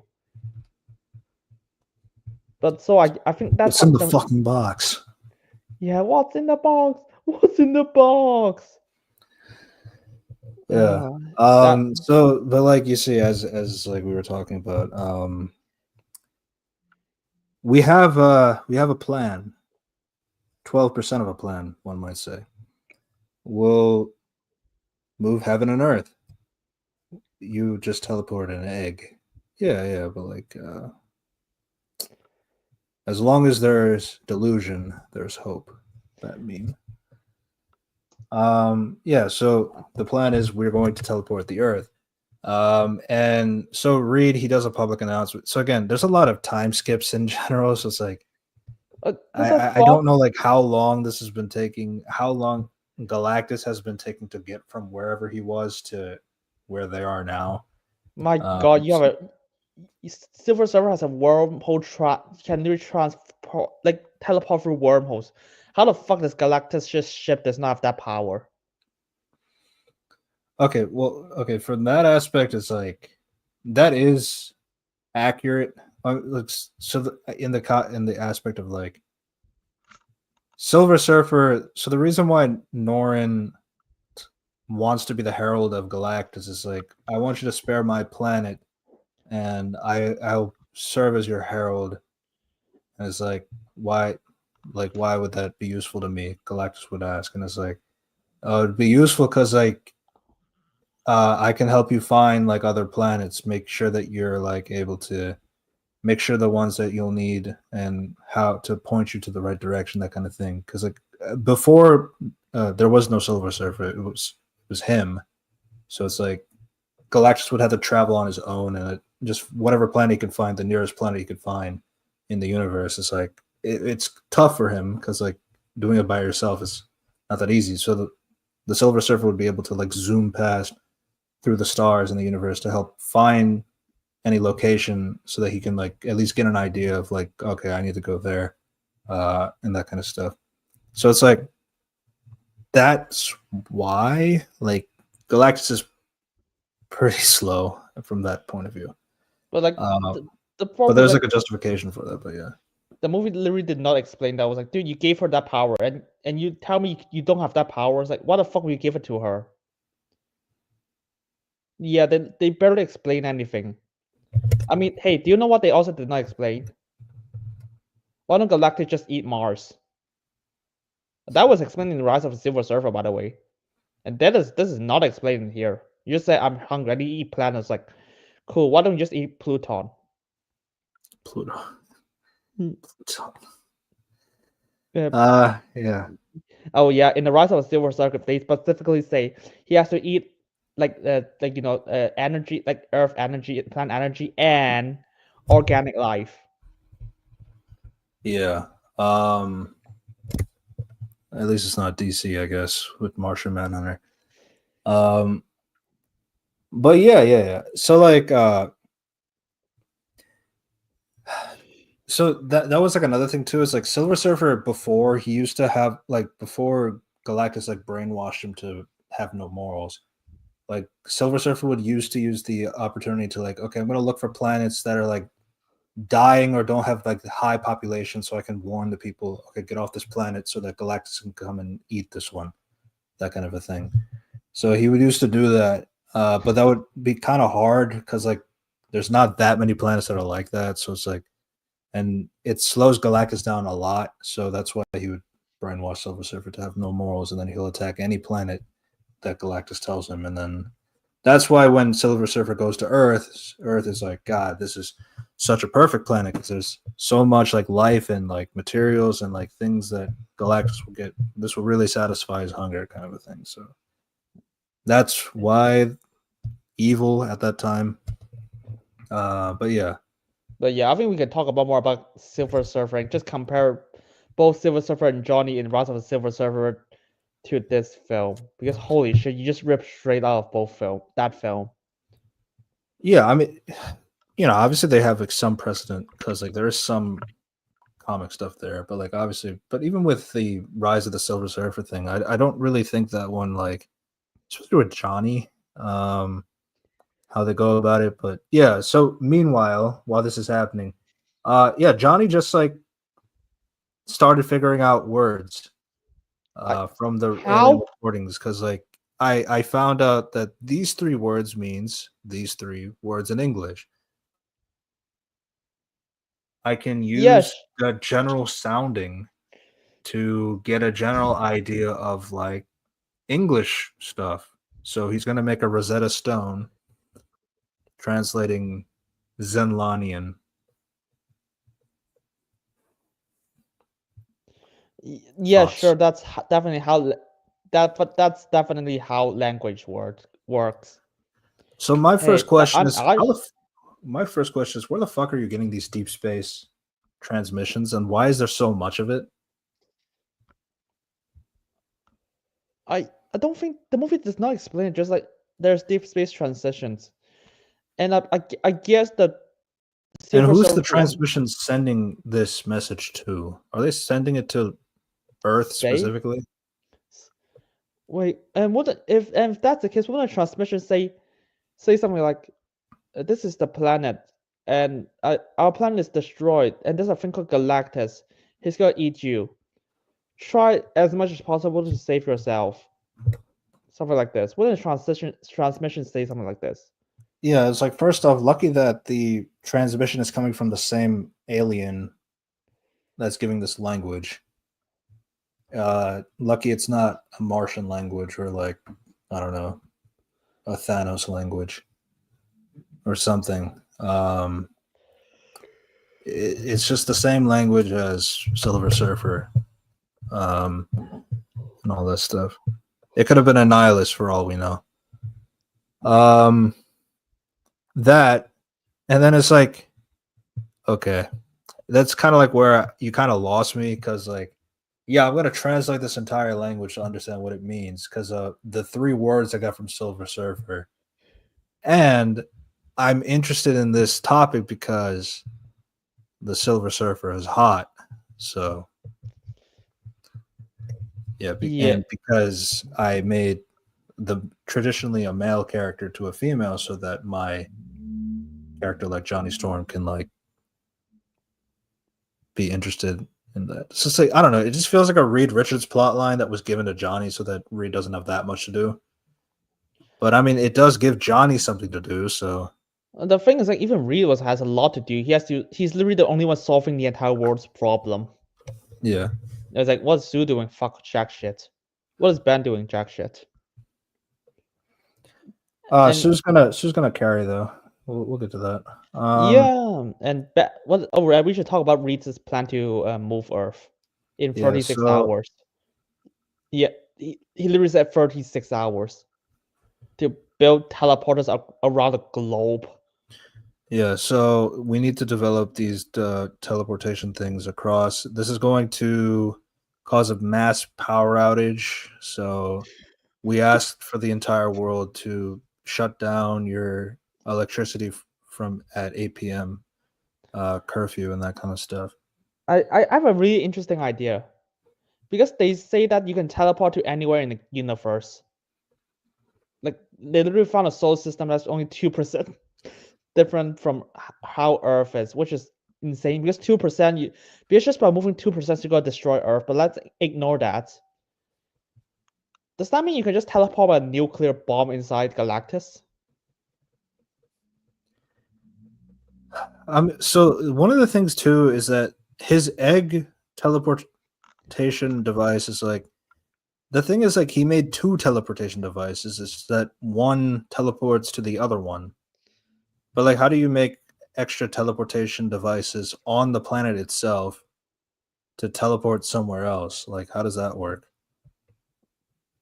No idea. I guess he just uh Or it's like the design is similar in concept, but like this one will be randomized as to like where it will go.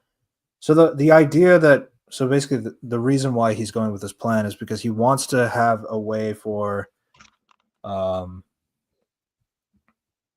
basically like if we can get well one is to get uh the planet away from there. So like wherever Galactus will be, he will never be able to find Earth from that thing. Now, where that planet goes, will the planet survive that movement of the solar system or anything like that? I don't know. Don't think about it. That was because when I heard about that plan, I was like, what the fuck? We should That's take Bikini Bottom and push it somewhere else. Like that's literally the plot of the plan. Yeah, you know what? I'm smarter than Reed Richards because I think of a better plan using teleportation. Let's teleport a fucking nuclear bomb inside him. I don't think that will stop him, but it'll do something. Hey, at least that's a better plan than teleport a planet into deep space that you will die. Find the Watcher, get the ultimate nullifier. Oh shit. Oh right, they could just ask the Watcher. Was like, hey, give us Watcher powers that can destroy universes. Yeah. So Galactus is drawing near. The protest against the we talked about that. Oh yeah, we should talk about that scene with Silver Surfer and Galactus. Yeah, it's like, I'm sorry, my liege, and then she chokes her. I think there's some choice words there. Okay, and because apparently Galactus is just waiting for her. It's like, dude, I thought you're hungry. What the fuck are you waiting for her to come back? Just go. I guess he was like, oh shit. Give me a sec. I need to find the fucking dialogue because that dialogue is hilarious. What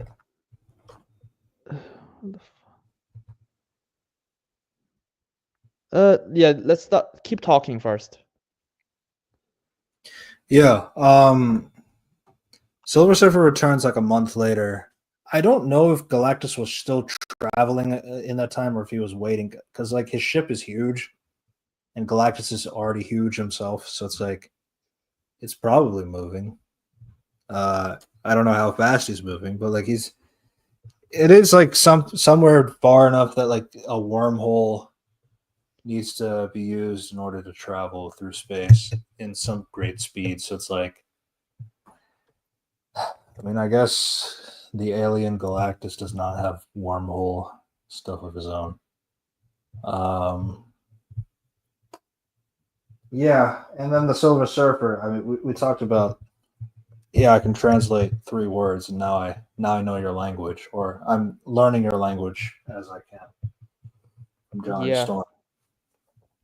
Okay. Finally, he found a dialogue. That was okay. So basically, she was like, "I'm sorry, I couldn't find the thing," and then she was like, Galactus was like, "I want the child." Silver Surfer was like, "But she's just a baby," and then Galactus just force choked her. Yep. I was like, "Wait, what? I was that was so funny that the entire reason why you flip is because you try to eat a baby." I was like, dude, you lure him, you tell Silver Surfer literally tell Galactus to eat 5 planets. Do you know how many babies are there? Well, I mean, this isn't a normal baby. But his argument, he's the strongest Marvel character ever. Oh, cool. Where is that in the film? Well, he's not old enough yet. He will be though. He will be. Yeah, but the thing is, like, yeah, it's like the baby should not be a concern because if anything, I'll be like, oh, he's gotta be a baby that gonna serve alongside Galactus. So it's like, yeah, that just sounds better than dying. From her perspective, like, if there's like any more, but like, yeah, movie, you forgot to tell me what's the point. Yeah, and then we talked about how everybody on Earth is like building this teleportation device all across in 36 hours. They fucking say 36 hours. Like, okay, even if I give it 3 months, I'll be like, yeah, I don't think you'll be able to build those. Yeah, no, the thing is, like, the entire world is cooperating. Like, if you don't know how to build, then at least dig the hole. Like, grab a shovel, that kind of thing. Um, yeah, so that thing is still silly, translating the language. Okay, so the bridges. As we said, they're turning it off, the electricity and all that stuff. Yeah, so everybody turn off your power at 8 o'clock, so we can have enough energy so that when we teleport the planet, we can like have that necessary energy to do it. Yeah, because like you could just, but I mean that's what you get like when you're the president of the world. A good question. Here's the thing. How can you build a machine if you have to turn off energy? You only have 36 hours.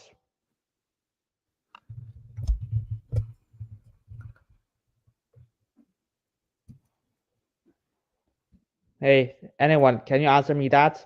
How do you build things if you only have 36 hours, but you have to reserve energy, and you have to do it to save the world?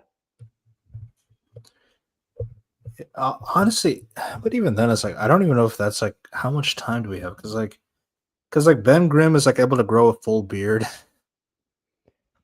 So it's like at that point, it's like, has it been a month or something? It's like I don't know. It's like it's kind of been the time skips is like kind of throwing me off here and there.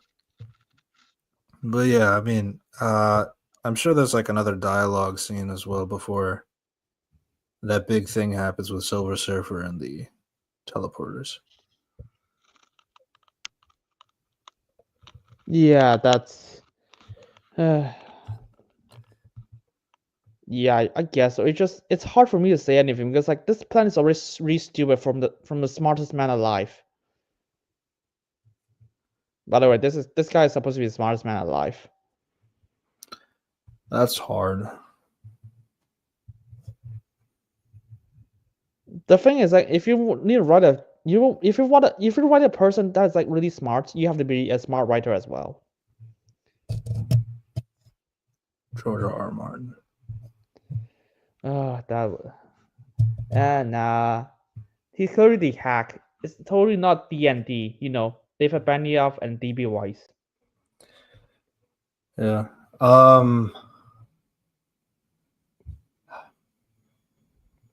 Okay, so what happened? So they do like try to run the teleporter. It's just that what happens is that Silver Surfer makes it and destroys all but one of the teleporters. And Johnny, now it's time to make his big break. He's flying around, and then he has a bunch of TV screens across Times Square that is playing the audio of what Shalabal said on the Zen Law. Oh god. So what planet Norman Reed is from again? Zen Law. Fuck. Yeah, so and then it's like he starts speaking in her language. And she's like, "How do you know my language?" And Good it's like, question. and it's what's kind of funny is like, oh, I guess pronunciation is just perfect. Yeah, right. Because like that's what we do. We can say another person's language and like not have the issue. I know this is gonna sound weird, but like I'm sure if you speak Hindi, I'm sure the way you say Hindi is not going to be correct, right? Even if I tell you what it is, or if I speak Chinese or anything like that, I won't be able to say it correctly. Oh I don't know. no, that's absolutely I not. yeah, that's why it's like it's always funny to me. It's like, yeah, he's saying it correctly. It's like, no, I'm sure like he's butchering it. Yeah. So, but yeah, she's like, it's like he's basically saying, he's like, I know everything about you and your world, Shalabal. It's like, so I don't know. Okay, so How it's the like fuck do you find her name? he found out her name is like, oh, Shalabal is like not. It's like, so okay, so this stuff came from Zen Law. Shalabal is one person of that planet. Or it's like somebody has been saying Shalabal's name a lot. That it gets repeated throughout. So it's like, I don't know. It's like I find that kind of weird.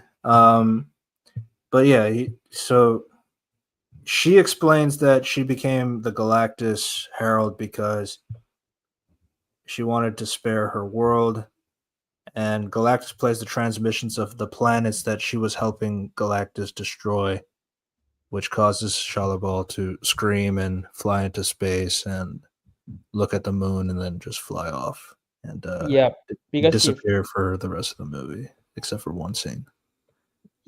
she just forgot about That the fact. She just forgot the fact that had to have been deleted.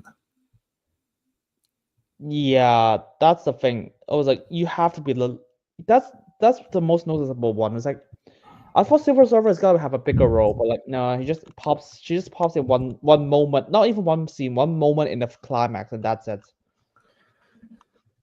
Yeah, I mean, so my thing is, and like before she flies off, Johnny says like, okay, so if you sacrificed yourself to be his herald, then just take me, save the kid. I'll be the next herald or whatever, and like you just hopefully you can live a free life, that kind of thing. And like she's saying that's not, you can't just do that because like Galactus is not going to stop, especially for the power that the kid has. It's like why would you even offer yourself? It's like I get a Shia above did that, so you could technically try, but like Galactus wants a baby for a really specific reason. It's not like she just tells Shia LaBeouf to be his next heir. Shia LaBeouf. Yeah. So my thing is with this particular. So this is definitely inspired by the Hickman run, in the sense that like in that run, Johnny sacrifices himself, for the Fantastic Four for the other members to leave the negative zone while he fights the Annihilus Insectoid army. There's two references to it essentially. It's like that, and then like the actual tell Uncle Franklin that tell Franklin that Uncle Johnny loves him and that kind of thing. Trying to kill himself, basically. So I understand where it's coming from, but like this is like one of the biggest things that is like praise for Johnny, because like his so intelligent, he's able to decipher an entire alien language off of 3 words. And for me, it's like I understand that it's like a paradox. Like, yeah, it's like it's set up. Like, I get it, but it still feels contrived at the end of the day. No, it's like how the fuck? It's like because this is not, you can't do it like this. There's like, and people were like, oh, you see, this is Marvel. This is like funny, and I would be like, and I would just like, it's like fuck you. This is not internally consistent with what is established. Like fucking Reed Richards has to take like years and years just to make like what teleporters, in fact, teleportation and stuff. And you just like, oh, by the way, Johnny is the cipher in like a few, I don't know, Days. Yeah, because 36 hours, so a few days. Yeah. So yeah, it's like, but again, but then all of it comes back to like, I am interested because I heard this voice in the alien language things, but then I also looked at the woman who said this words, and she's so hot that I'm going to figure it out for that thing. It's like, then it just makes me think, all right, if this was the man version of Silver Surfer, would he be doing this? And I just don't really see it based on the logic that the film gives it to me. So that's kind of why I find it kind of hollow, in my opinion, of like why it's like, I get what people like about it. It's like, oh, he's not dumb. I don't really think Evans Human Torch was like dumb. No, the thing is like he's a good character. I think he's just reckless, but I think that's kind of Johnny's like character initially. So it's like I don't think it's fair to like criticize for that reason particularly. Um, Yeah, it's weird because okay, to be fair, I'll double check the script. It's like they did not. It's longer than 36 hours, but they say after the speech, in the last 36 hours, the world is working together, and the Galactus ship is now in our solar system. yeah, which is still solar system is still pretty big, but Not yeah, as big as a galaxy or not as big universe. as a galaxy. Yeah, that was like you have like what 72 hours, like 48 hours at most. Like you're not gonna do shit with that time.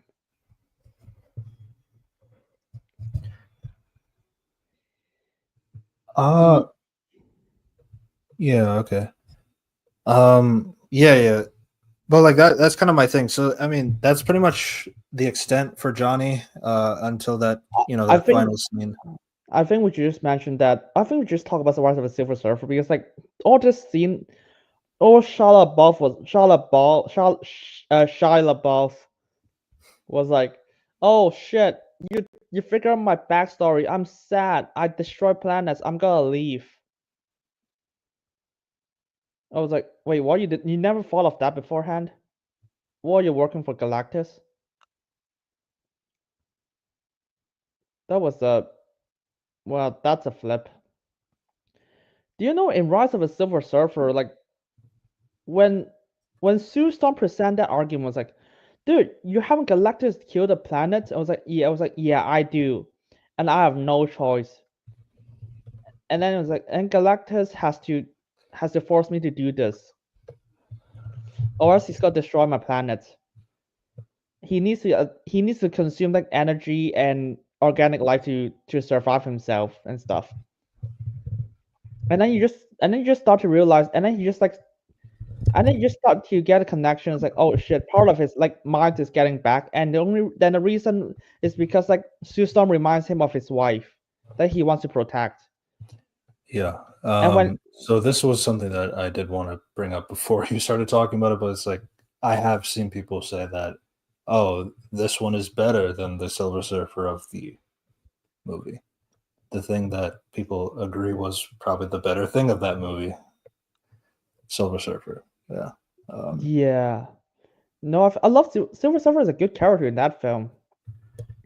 yeah, and And a then lot of it is like based off of the classic Silver Surfer storyline with the Galactus trilogy and that stuff. I mean, like the thing is like with that one is like you so this is like when Elisa Masters is dating thing and like they give her something to talk about to Silver Surfer, not really understand she's blind of course, so she can't see what Silver Surfer's doing.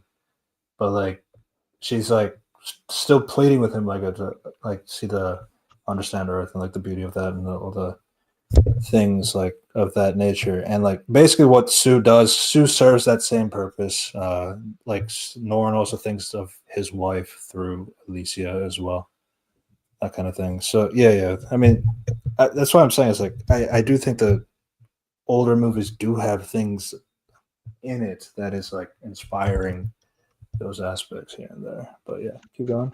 yeah, and then you just got like his scene was like, I was once called it's like Norrin Raid. I was once called Norrin Raid. It's like and then it's like and Rad, then no like radical. Yeah, Norman Rad. And yeah, and so he was like, yeah, you know what? I think the implication is that either his memory is coming back, and okay, I think that my read is like his memory. I don't know. I don't remember why did I read it as he's got mind control and stuff. no, he does.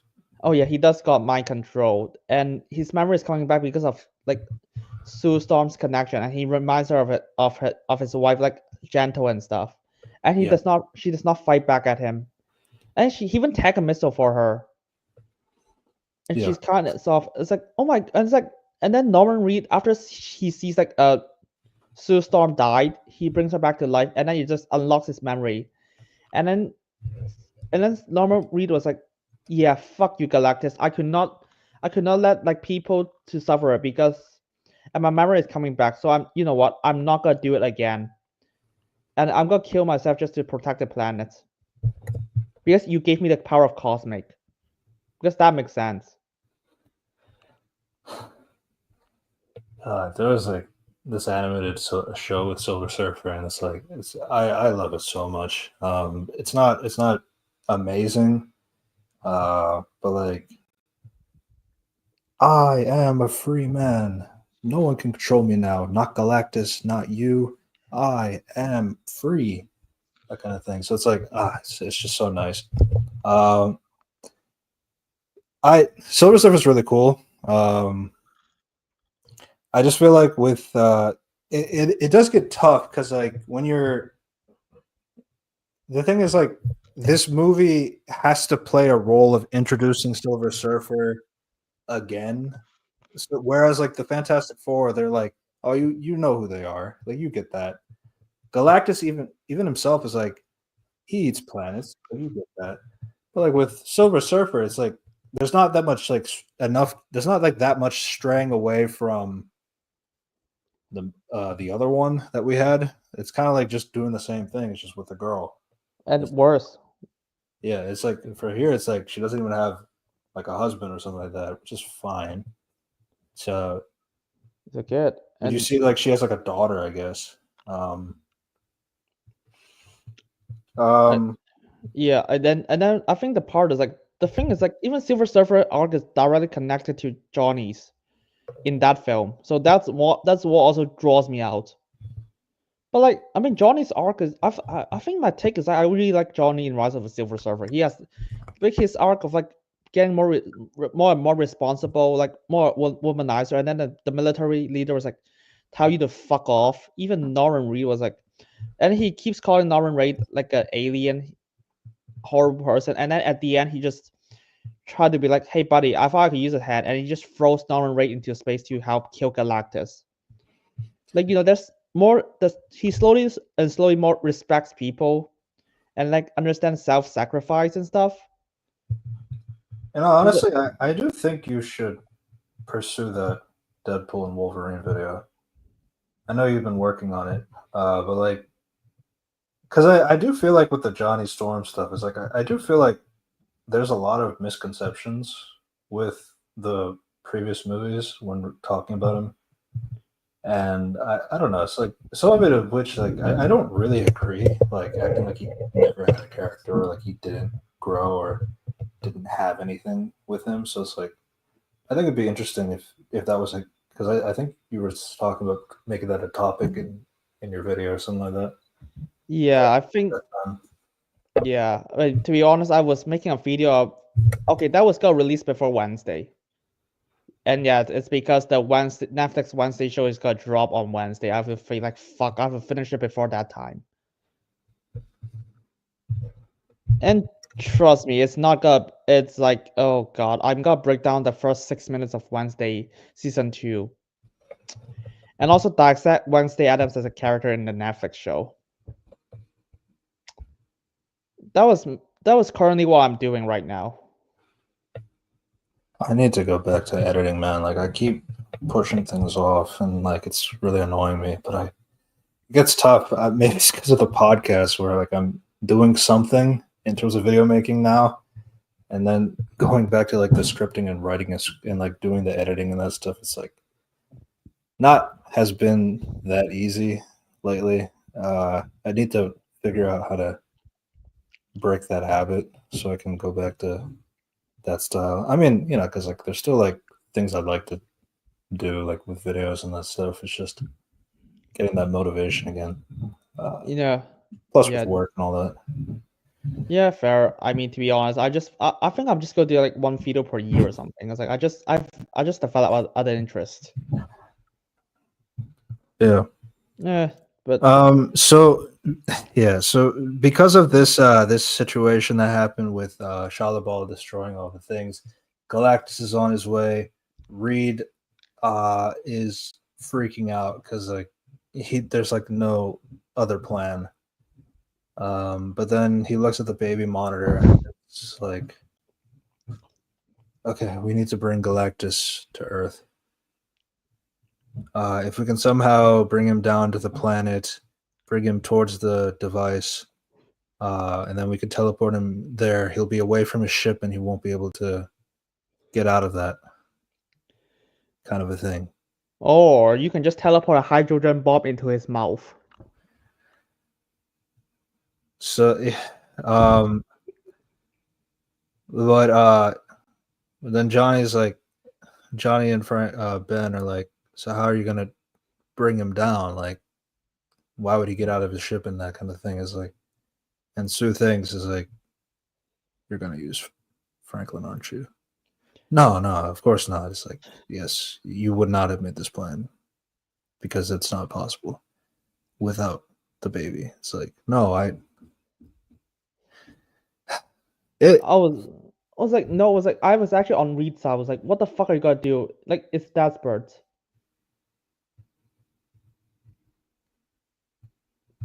I think it's yeah. it's a good moral dilemma, but like I think the movie's on Sue's. And the thing is, like, to be fair, it's like Ben and Johnny are also like 100% no, don't do that. And Sue is like fine, but like clearly very upset, and all that stuff. Then it cuts to like them outside, like pushing the baby stroller in the snow, and like Reed is like following along, and it's like not. It's kind of serene and like peaceful. I don't know. It's like I feel like the flow between those two scenes like were kind of weird.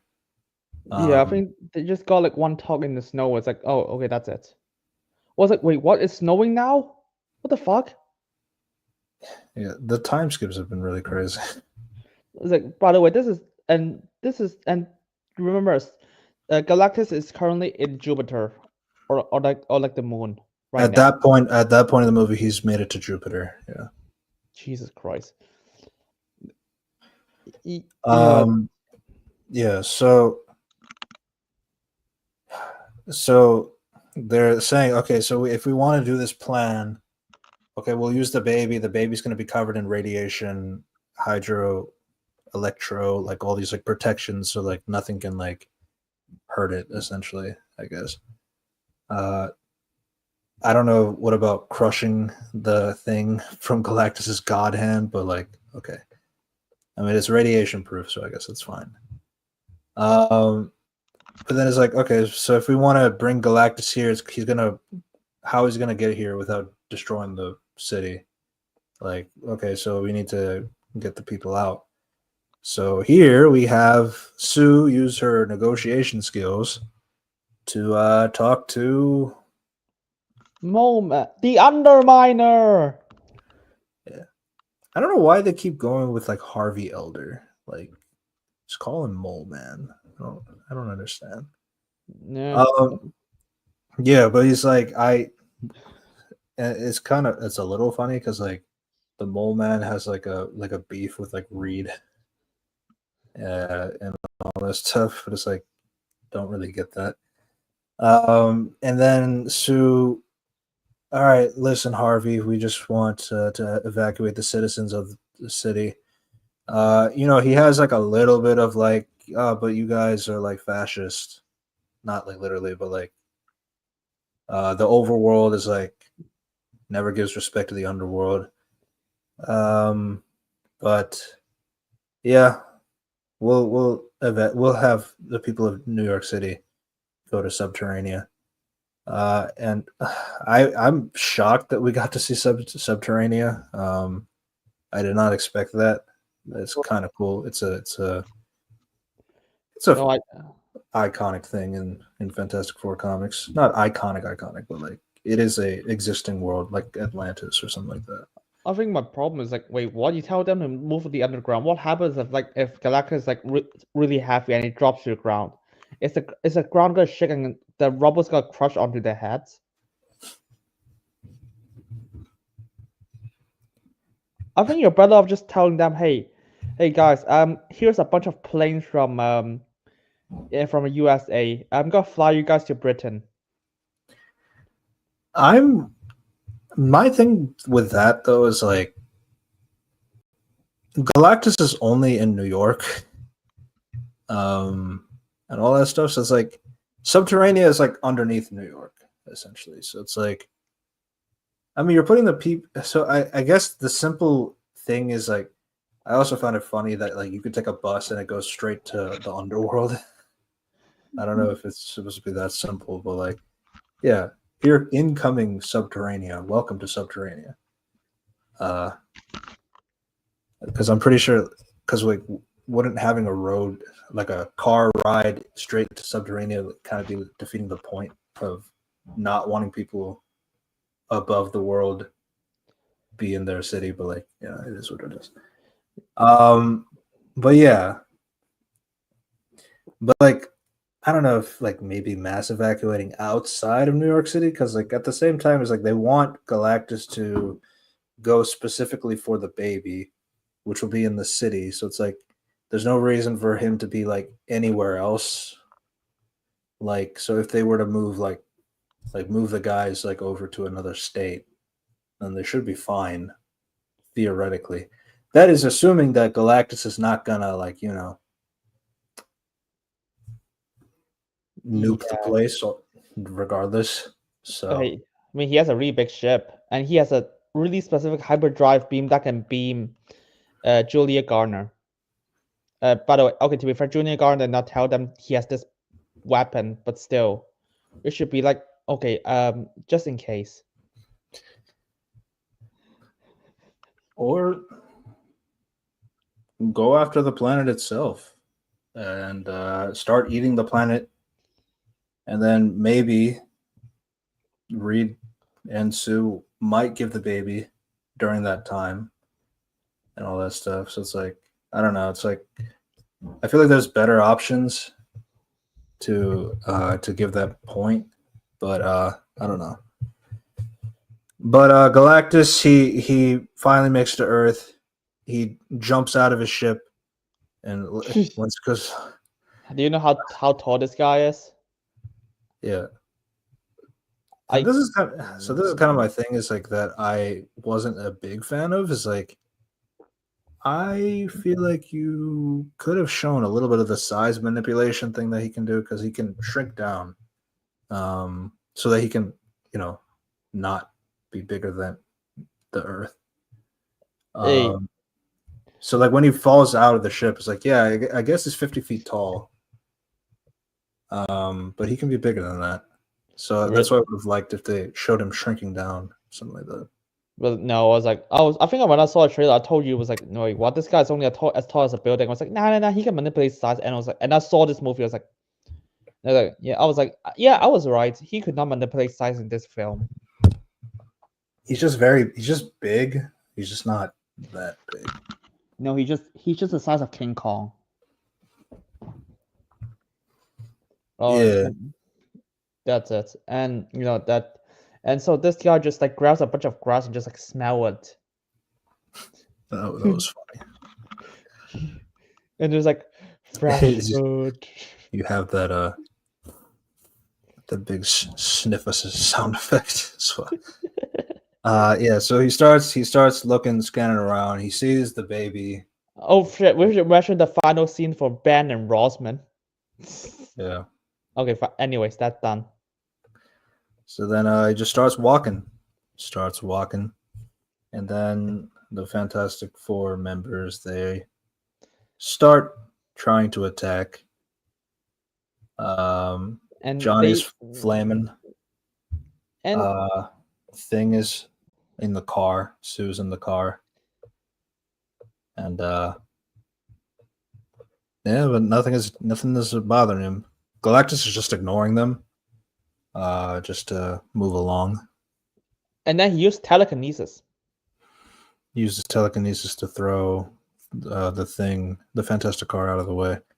And yeah, and then now they just have Sue Storm uses reflection powers and Johnny uses fire power to blind Galactus. Yeah, I was like, it doesn't do much. To be fair, it did blind him for a bit to exchange the baby. The old baby switcheroo trick. Yeah, so Galactus, he's getting closer and closer to the place. Then Reed is like ready to push the lever, but then Galactus stops his step looks around, finds that the baby's now in the Baxter building with Herbie. Clever bugs. Why And don't then, you just? Good question. Why don't you destroy the teleporter right now? the thing, I don't think he knows what that is. I mean, the thing was like, wait, then why the fuck do you think there's a switcheroo? Of course, this thing has to mean this thing that is around the baby has to mean something. Yeah, nah. So here's like we're saying here's the thing so much. This time it's like actually in the theme of the movie, so there you go. Mm-hmm. So yeah, Galactus doesn't really talk all that much. He's just I want the baby, and he walks, and that's about it. Maybe he'll throw up a hand to do the force, but that's about it. Um, No, but I would just want to say he looks like a PS5 villain. yeah, No, literally, he looks I like think it, someone from PS5. I think I think the purple should have been brighter because like I think like he's just way too like muted in color that like you can't really see his design and all that stuff like with the like especially with the Fantastic Four, their suits are like pretty bright and all that stuff. So it's like I don't know, having like a more brighter purple probably would have benefited Galactus in terms of the look. But outside of that, yeah, I mean, my biggest thing is like, damn, it's like if you read like the Galactus trilogy, Galactus is like a yapper, like he talks a lot. Um, and you have such a great voice playing this character. Barely use it. I just find it kind of weird. You just make him a big monster. No, I mean, I think Ultimately, I guess they just have a lot of things left in the cutting room for. maybe. Yeah, it's like maybe he's supposed to be like, oh fuck, I have other kids. I used to be a person who drives into a black hole because I was stupid, and then suddenly I want to eat planets because I was always hungry. And yes, I rewatched the episode of Death Battle first. Yeah, And I was about to make a Unicron joke. yep. Oh wow. And then Yeah, so he's walking along. The Fantastic Four members are trying different things for their powers. To slow him down, Thing is like throwing some trucks at him. Johnny's throwing more fireballs. Reed is finally stretching, kind of, not really, just stretching. Sue is like kind of knocked out because of the telekinesis force throw that he did. But he makes it there. And then he grabs they have the shot from the trailer, except they changed it from his normal eyes to his blue eyes. Looking inside the window, and Herbie tries to close the barriers, like the blast doors, but Galactus, breaks it, and he grabs the baby. hey, good question. Why don't Johnny just fly the baby into another island? Also, I guess that didn't destroy Herbie. Wait, did Herbie survive? Yeah, he survived. He survived, like, but he destroys the entire building, and Herbie was like right next to the baby, so it's like, I don't know. Yeah, and also we forgot to talk about the iconic stretching scene. Right, when he starts throwing everybody around, he also grabs Reed Richards, and Reed was trying to throw like spike the backs because apparently like if he has like these holes in the back of his back where like you can like if you poke them, like it'll release like a fire, and like that actually hurts Galactus. Um, like it's done twice in the movie, but like I don't know, it's like That it was kind of weird because like it didn't really amount to anything. like Yeah, and but then that's a that Galactus like grabs Reed and then pulls him like a taffy. that's like 3 inches according to our face. Like if you actually hold your fingers, like that's like that was actually not that like long. Yeah, I mean, if you account for his size, it's probably like maybe uh 30 feet or something like that. But it's like that's not very long in terms of like a read. But like for him, it's like hurting. Ah, and obviously the CGI is one thing.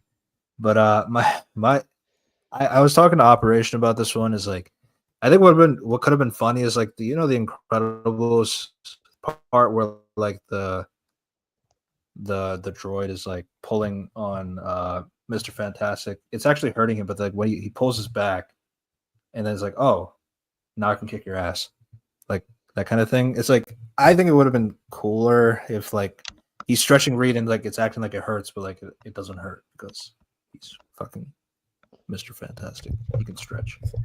But then other Yeah. people say it's like, oh, it's like he could do it naturally, but like if he were to like be pulled by force or like unexpectedly, then it's gonna hurt him. It's like, but like he's a stretchy guy, and he knows that Galactus was going to stretch him.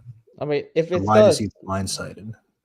if it's stretched until like you can't get her again. If you want to make Galactus, because like it's kind of funny because like Galactus, but yeah, it's just like I don't know. But then again, maybe because Reed is 50 years old, and it's too old for that. I don't know. And we have to talk about how he's got saved. Say it. Say it. Say it, man. Oh no, God. So a few times in this movie, there was multiple points, just like say the line, do the roar, that kind of thing. From Shrek, and It's no, I don't want to do it. It's from a cartoon. Cartoons are for stupid people, as one might say. Um, what's funny is that Johnny doesn't say "flame on." fantastic that though. Yeah, no, you see, but like his toy, his action figure said "flame on." Okay. Maybe it got cut in the 20 minutes or 30 minutes. It got removed. Yeah, and like there was like this whole trailer that was doing the say the line, say the line, say the line. No, no, no, no, no. And then it's like, oh my god. So the way they did it. Say it, Ben. No, Johnny. Say it. No. Say it, Ben, now. It's clobbering time. It's like the way I delivered it right now, that's how it sounds. Like it's like when you're jumping, what is it? Matt Smith, Geronimo. Yay. Like that's like the way the way it sounds. It was so bad, bro. All this like hype up for this one line, and when he says it, oh god, it fucking sucked. It ruined the entire thing. Yeah, I don't even notice it because I don't get it. Why don't you just make it like a normal thing? Like you just have to build it up as like a hype moment. Yeah, it's like when you do it like so many times throughout the movie, it's like, and Ben refuses to do it, and then it's finally time for him to say it's clobbering time, and it's like, ugh, the delivery was so bad. It's like, and I was afraid of that because like when I heard the first trailer of his voice, I thought it sucked because like his voice is too high. It's like it's too like it doesn't sound like anything. So like, how is he gonna say like it's clobbering time? I felt like it was gonna be ass, and color me shocked, it was ass. So it's like, I don't know. Again, in terms of his characterization, I think he was okay, but it's like kind of like in the aspect of like oh, Ben is like a lovable character. I understand that, but like Ben is also like there was people were afraid of him before though, and I think that was a part of the character before earning the trust and like showing why people should love him and that kind of thing. It's like I don't know. It's like I feel like it's like it's going for that was like something I noticed like with this film is like it wants to go towards like the middle part of the story of like I want to be like where the characters are like beloved and all that stuff. I get it. But like when you put some characters at that point, you don't really feel that much growth can happen. I mean, like Sue solved world peace. What else can she do? Not really much else until that one scene that we're getting to. We're almost there. Yeah, I just want to point out it's like they just literally just do the thing from not Rise of a Silver Surfer that it's like the first one, which the toy was like the toy has the line it's clobbering time, and it's built up to the thing like regains his power and just punch Mr. Doctor Doom.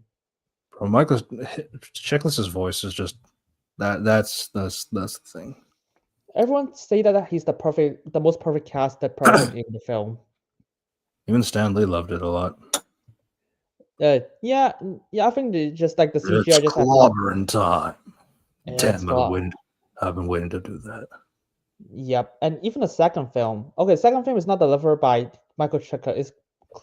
It's delivered by Chris John. Evans. Yeah. Yeah, and he was like, you know what they say? You know what my friends say? It's clobbering time.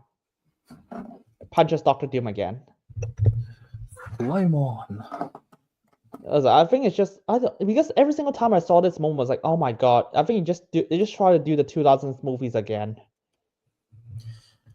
Yeah, I'm not gonna say that like entirely because like it is like it's like the simplest thing to do. It's like, oh, it's like, don't you want to get hyped up for when he says the line? Not really. I'm expecting. Why should I clap for like a line I expect Ben to say? That's one thing, and then two, it's like they show the skydiving thing. That scene is actually in the trailer. It's like, say it, Ben. No. Say it, Ben. No. Do it now. And it's like yeah, that whole thing is like in the trailer. Just not the part where he says it's clobbering time. God, it was just really bad. Yeah, but he bumps into Galactus. He drops Reed. Reed is like the way he stretches to fold down. It's like it looks gross. But the thing is, like, it's not gross in the like Reed. Reed is a gross character in terms of like how he uses the stretchy powers. Like, I don't know. It's like the film was pretty safe altogether with how he's using his powers. Like in the film, like in the Fantastic Four film, you have him like turning into like a ball. You have him like wrapping around like a carpet. You have him like spinning in like a wheel. You have him like flattening his hand to like being able to open the door from underneath. You have him pulling his face like super far so that he can like shave easily. You know, like creative use of the powers. I don't know. It's just like in big 2025. Don't really do that. Those two films like really show off their powers a lot, and they have less money. Yeah. Oh, and yeah, and then of course Galactus took the baby. I mean, it's like he forgot he has telekinesis, of course, every single time, so he can just throw them into another solar system instead of just like have them just coming after him. The basic stuff.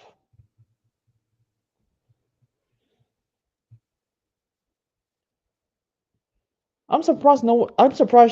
Like Reed just don't tell them. It's like aim for his back. You can literally just fucking hurt him a lot if you hit him in his back.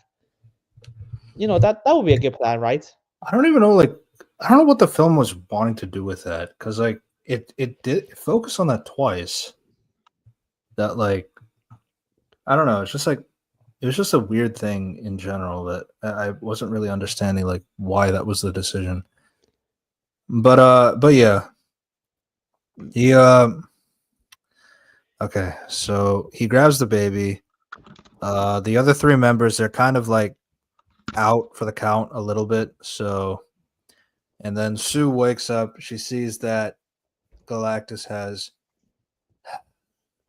Franklin. So what she does is she uses her force field. Not just a regular one. She uses Kamehameha. Kamehameha, but like yeah, she's actually able to push Galactus, knocking him not off his feet, but like making him to like stutter, like fall backward, like walk backwards, basically. So this so Sue is just using all that maternal strength to push. Well, that was And easy. yeah, Galactus is not able to like use his hands, I guess. He's like holding on to like a building. You have like the Fantastic Four members there helping Sue in a way. Like Ben, he knocks over the building so that it can collapse so that Galactus's hand doesn't get caught there. Reed is like telling Sue to stop because otherwise that's gonna all that power is gonna kill her. But yeah, she successfully pushes him just enough to make it towards the teleporter where Johnny flips the switch. Well, Sue was just that powerful for some reason. Yeah, it's like again, I know Sue is powerful. Like I know that is the case. But like, here's my problem. Galactus is like hella nerfed, absolutely nerfed. And it's like I get it, but like to have one member of the Fantastic Four like solo Galactus, like, are we serious? It's like why would I take Galactus seriously? To be honest, No, I don't know. Hey, maybe, or maybe after he went into the portal, he eats more cosmic power. It's like what's it called again? power The cosmic. the power of cosmic, and he's become super Galactus, and he's gonna get the ultimate nullifier, and he's gonna face off Paraxis. Parallax, yeah. Yeah. So she successfully pushes into the teleporter, and then she dies. Oh yeah, Like, and then I mean, okay, I guess like they set it up that like yeah, using all that power is gonna kill her. we got another payoff. And then yeah, but then the thing is like Galactus is starting to climb out of the thing because the portal is only was set to close in 37 seconds and there was still 10 seconds left on the clock. So Galactus is trying to reach out to get out. And so then that's where like Johnny's like, all right, somebody's got to push him in. Tell Franklin that Uncle Johnny loves him. And then it was like, no, sacrifice. But then like he's flying, and suddenly Silver Surfer just like, bitch, no. And like then she flies into and push Galactus away. They both fall in basically. Well, that was I was actually invested in that death scene. I was like, oh, Johnny's gonna sacrifice himself a lot more than Sue saw, by the way, because Johnny's have flaws and conflict. He's also okay. He basically do the lamer version of Chris Evans's version in the film in the 2000 films. You know. Yeah, but he solved the alien language. Oh shit! Right. That makes sense. Totally makes sense. Yeah, again, like I understand people wanting like, oh, like I want to show that like Johnny's not just a womanizing guy. He's also pretty smart too. I understand that. Like, you know, I appreciate the attempt at like that, but just because that happened, that doesn't make the character better. Or maybe that aspect is not portrayed in the best way to convey that information. I don't know. It's like I still think Joseph did things better than Evans, and I think Evans did things better than Joseph. Like one, I think Chris, like being able to pull women, I believe that more than Joseph. I'm going to be honest, but like then again, I mean Joseph is dating Doja Cat, so I guess it's not that crazy. Fair. But yeah, but then Chris Evans with Alba, but we're not going to talk about that. Yeah, he has a 6-pack. Yeah, that too. Yeah, but like, I mean, as Unity said, I mean, that is more earned for like Johnny to sacrifice himself, and like there is like the Annihilus like connection with the Hickman run, so it's like Yeah. oh, like if Johnny did sacrifice himself by throwing himself into the thing, that would be kind of reflective of that. But then it's a Silver Surfer movie too.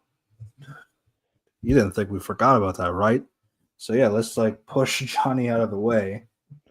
And there she blows. I was like, oh wait, what? You literally just have the entire subplot. Just like the only moment is just to save Johnny at the last moment. It's like, where the fuck are you the entire fight? Not just that, like what inspired you to do this? Oh shit! Yeah, because is it because the person he asked you for like talk to you a few times, just like, I'm gonna save myself, I'm gonna protect the planet, and that few seconds you saw it, and just like, yeah, you know what, I'm gonna do it in like less than a second.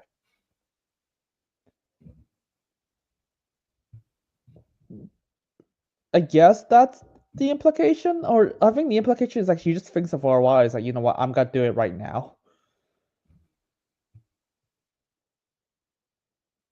Because like, I think Silver Surfer is like the worst character in the entire film. I literally do not understand her values. I was like, because like she just got sad. It was like, oh, my planet died, and Johnny called me out for it, and I was like, and she was like, yeah, I still don't. That's And then kind of she why was, I don't know. That's kind of why I'm like I don't. So why is this version of Silver Surfer better? she's a woman. Yeah, I guess. Literally, I don't get it. It was like people told because like everyone likes Silver Surfer and Rise of a Silver Surfer, and you just told me this is better. We're like, what the fuck is this better?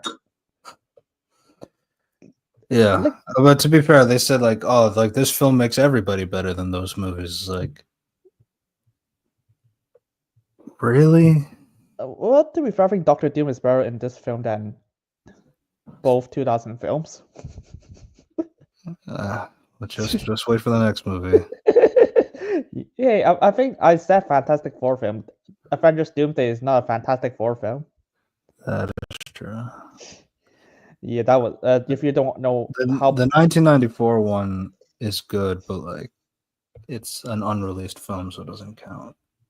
and I mean, I should watch that. The thing is, like, Doctor Doom in the Fantastic Four 2000 film is like, he's a fucking moron. He's not just a moron.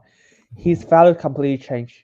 He turns from because the justification for the first film was like, I want power in terms of like, Yeah, but rest in peace, dude. He did pass away like earlier this year, this month.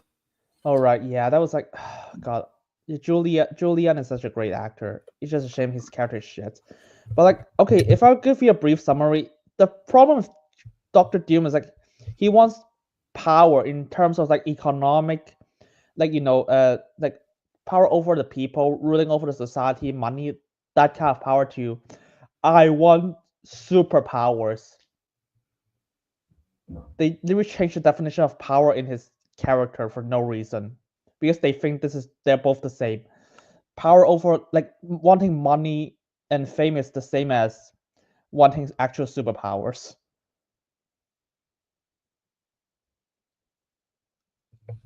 Yeah, Dr. Doom is like fucking shit in the 2000s film, and he's even worse in Fantastic. Yeah. Yeah, Yeah, that. so that just happened. Silver Surfer just kills herself. Not literally, but like by throwing the two. So the threat is gone. Galactus is heavily underpowered. Silver Surfer just wanted to save Earth. just cause.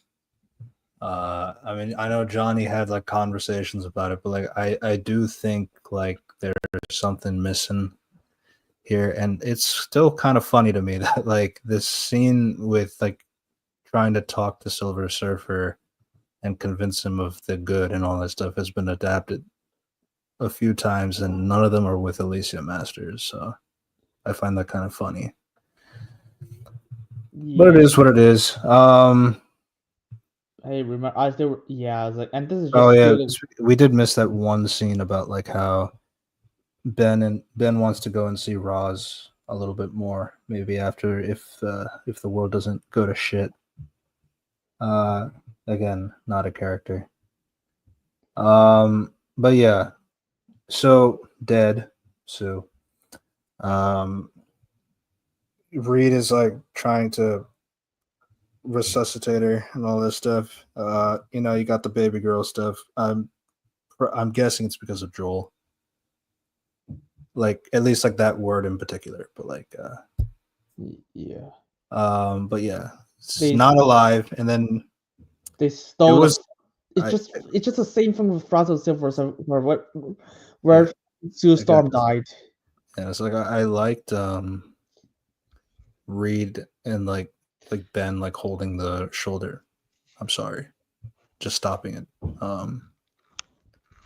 But yeah, then the baby puts the baby on top of the mother. Literally just It, the same. That's the it, fucking rise of super power cosmic save them. Just bring her yeah. back to life. Fuck you. So brings the baby. The baby brings Sue back to life. And then it skips to a year later. Fuck you. That What? was oh 1 year there later after Galactus disappeared. It's time to celebrate year 5 Fantastic Four. Let's go. We're going to celebrate it because they're going to be the Fantastic Five now. We even made a baby suit for him. That's not appropriate. Not at all. No. It's The Incredibles. yeah. At the very Still least, still the best Fantastic Four movie ever. oh easily. The problem with Uh, like in the Incredibles, like the joke is delivered by Enid. You know, the mad scientist just like who's just obsessed with superheroes, and this is delivered by basically their right hand man, and somehow she thinks it's a good idea to let the baby into like superhero action. All right, and I'll. Yeah, actually, she said the people wanted that, so they made it, and then she's like, "No, we don't want to do that." It's like, all right, I'll tell them, and they'll be disappointed. Wait, why did the people just want the baby to fight villains? I guess for marketing. Fuck you. Yeah. But the guys they see on their bands. Wait, there's trouble afoot, so they go and we gotta deal with the threat. Add to the Fantastic Car, and then they make it to the car, and then the three boys are like trying to figure out how to put the car seat in, and it takes a minute.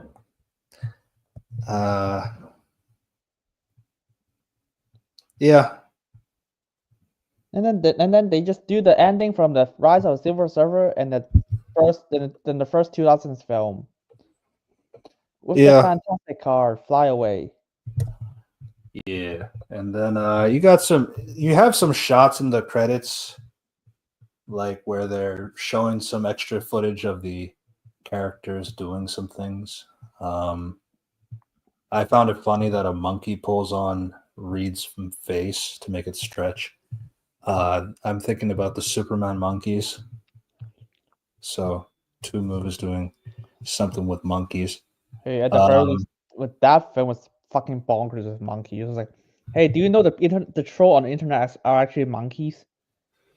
I was like, thank you, James Gunn, thank you. What the fuck is wrong with you? If we're gonna be like technical, it's like, what do you mean by that? You're calling people monkeys now? That's not great. And then you have Superman. It's like, and then you have Superman that hashtag not my soup. Super shit. You hate when I say that. What the fuck? Yeah. So then we get the credit scene, which is apparently directed by the Russos. Probably the better credit scene of like the last few years, because like literally it's it does the stupid another 4-year time skip for some reason. Now Franklin is a 4-year-old, is a 5-year-old now. Sue is reading Franklin a book, and she goes to the kitchen and like asks Herbie, where's the book that he likes? He likes this book better. Walks back, and suddenly there's a dude with a green cloak who has his mask off as Franklin touches his face, and that's the scene. And also, there's an end credit scene. The end credit scenes is just the 60s animated show, but redrawn for the movie characters. You know what? I like it. I like that one. It's cool. It was just kind of funny because like it's clobbering time that Ben has an accurate voice. Yeah, but you know that was fun, and that's the end. And then I guess like the only thing you notice is like there's a silver hand that turns off the TV switch. It's probably Doctor Doom again. Oh well. But Hey. I mean, Shackman said that is Robert Downey Jr. Like that's not a stand-in. You might as well just get a stand-in. It'll cost less for the film. Yeah, that was Fantastic Four. Oh, I think one thing we have to mention is like this is the first time since Infinity War, since Captain Marvel actually, that we have someone will appear in the next Avengers film. The Fantastic Four will appear in Avengers Doomsday. Yeah, Doctor Doom will appear in Avengers Doomsday. Yeah, this is the only time that I can see you actually plan something else. Honestly, after the Thunderbolts mid-credit scene, like God, that was horrible. Like 14 months later, God, we're a bunch of losers. We can't make the people love us as the new Avengers. Sam Wilson, he's like trying to sue us because we stole their name. And oh, look at that! The Fantastic Four ship is here. Is that in this movie? No. No, it's not. Maybe they embedded it in 4 years. And here's the thing. Again, we're staying on theme. So this is in the 60s. This film is set 5 years after, but this is a different universe entirely. So it's like that sense of time doesn't really matter. So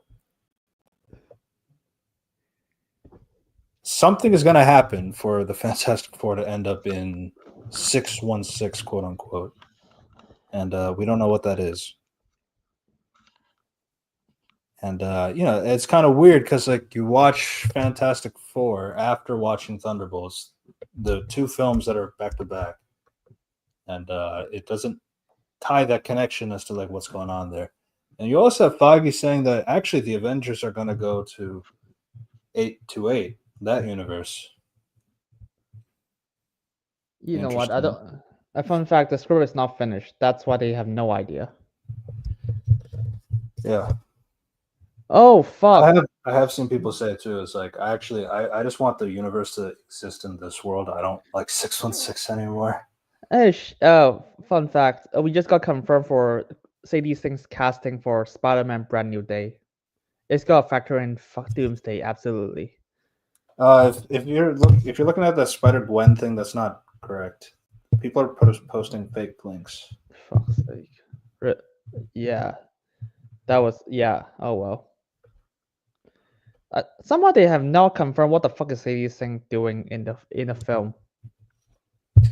Yeah, the only ones we know is Punisher, Hulk, Michael Mando. Those are the only things that are super confirmed. And then and then the plot is going to be the Hulk, Punisher, and Spider-Man are going to like fight each other, and then they're going to realize who are the real bad guys. Again, a movie for 4-year-olds, I guess. Yeah, that was I don't know. But yeah, we just started phase 6. Probably the better start to a phase in this new saga, but that's only because I mean, what else is there? Quantumania, Wanda. WandaVision, fuck's sake. Yeah, so And that is also directed by Shackman. yeah, Luckily, he's handed like more writers this time that can write, because I think there's a like I need to look at the writers, because like aside from Eric Pearson, because he can't write for shit, at least in the MCU. yeah. I mean, he did a Transformers 1. But he also did Thunderbolts and Black Widow. Like the thing is, like they got like Thunderbolts was tolerable in those standards, at least. Black Widow, though, was very bad. yeah, I think it's like there's like 4 other writers. It's like okay, that's gotta be like okay, it kind of balances it out. I think okay, I don't know, because I'm surprised like the 4 writers who did not work for that's actually 6 writers. The 6 writers who did not work for each other can made something more coherent than most of the Phase 4 and Phase 5 stuff, not just the films, Yeah, everything. Friedman is the Terminator Dark Fate writer Jesus Christ. and the Avatar sequel. You know what? Somebody can produce something more coherent than I expected. Yeah. The only other thing I could really say about that aspect is just like I do think like I know people love Easter eggs here and there and all that stuff, but like I did think like the film in general had like an overwhelming amount of things going on that like it's kind of hard to even track what is meant to be a reference and what is not. I think my biggest one was the Jack Kirby Stan Lee cameo in the Timely Comics. That one was just like it was just like a second, and you can't like, and it goes by really quickly. It's like it's nice. It's just like I didn't even have time to appreciate it, and like that entire opening sequence of like all these like things, like they're fighting Giganto from the first comic ever of Fantastic Four. You got like Red Ghost mentioned. You got like yeah, I solved crime. I told the police officers where to find the hideouts of Puppet Master, the Wizard, and Mad Thinker. It's like, oh, cool. Oh, there's supervillains that we don't get to see. That kind of thing. Hey, I don't know, it's just a lot. But then it mellows out once the Galactus plot starts. But yeah, I mean, for me, we talked about it. Galactus was pretty underpowered. yeah, Galactus is weird. I was like, and because I was like, oh okay. Well, I still don't see why can't you just teleport a nuke and just blow him up. Like, unless we're going by what? Never mind. This is the '60s. The nukes would exist. Yeah, but nukes you need in the '60s. wait, nukes exist. Wait, dude, we invented nukes during World War II. Yeah, that's what I'm saying. Yeah. And this is a retro-futuristic world, so I mean, they have to. I mean, Reed has like the ships that can survive supernovas. Like he needs weapons. He needs stuff that can cut through those in the first place.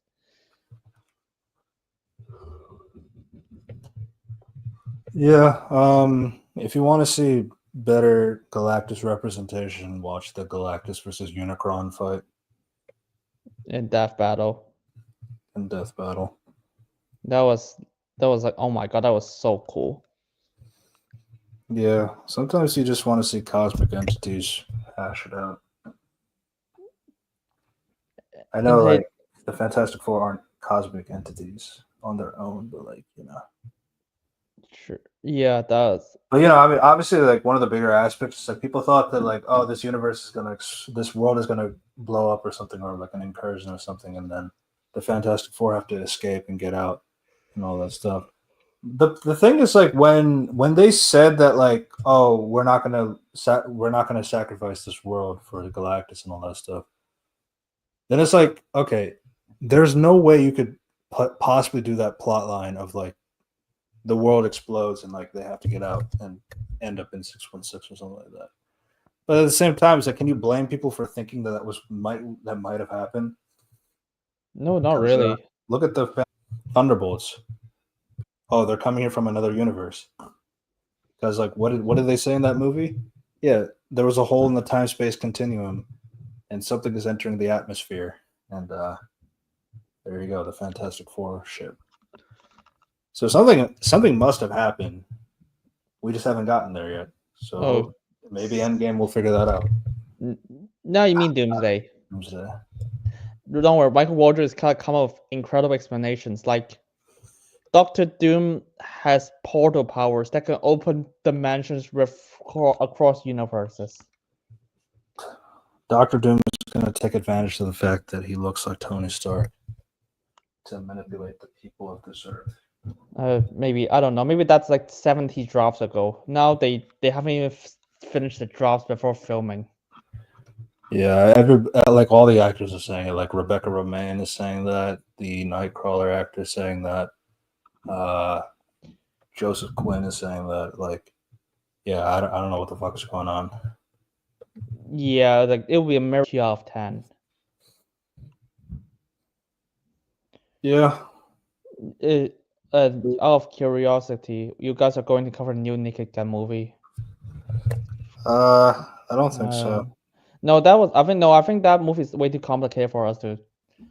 It's not the kind that's like a lot more. Yeah.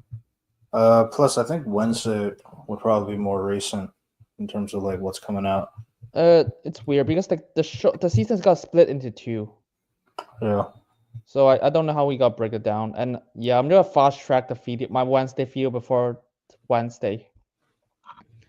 It's like I just want to get through like, okay, here's my actual take of the show first. What do you think of the show? Like, this is what I think. You're not gonna like it. And I will pull out a lot of quotes that what the fuck did they say? I'm really tame about it because I don't have much time to finish it.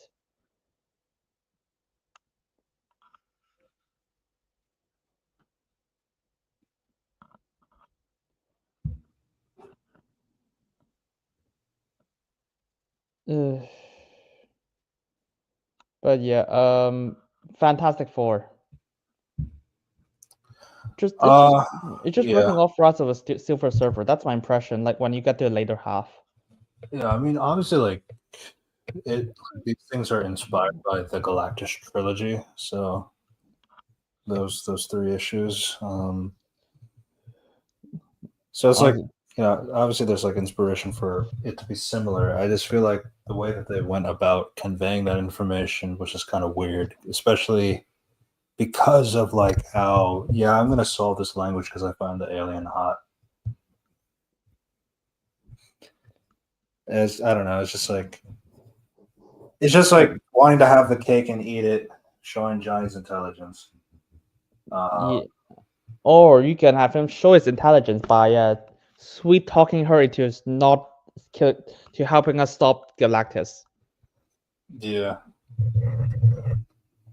You know, that would be good. I'm trying to understand though. It's like, why do you feel like understanding her language is enough? And like my main thing too is like he's showing translations of alien languages that are telling us like this is what Galactus did to this planet.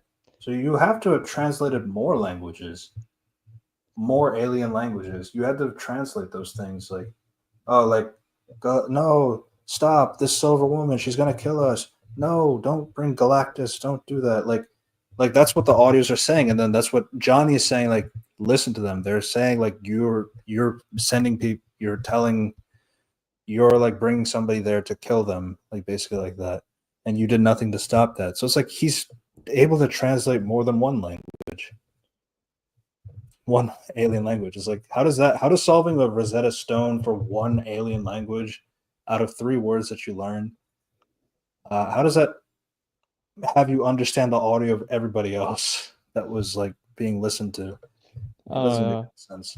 I don't know. Maybe the other English words are being cut off by the extra 1 hour they removed from the film.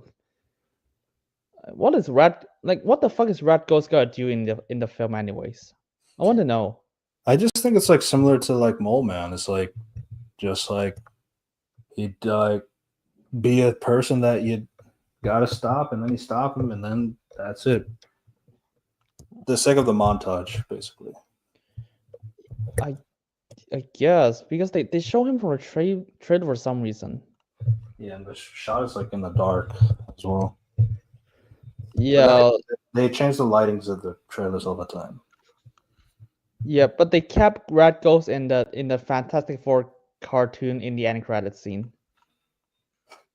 Yeah, there's your cameo.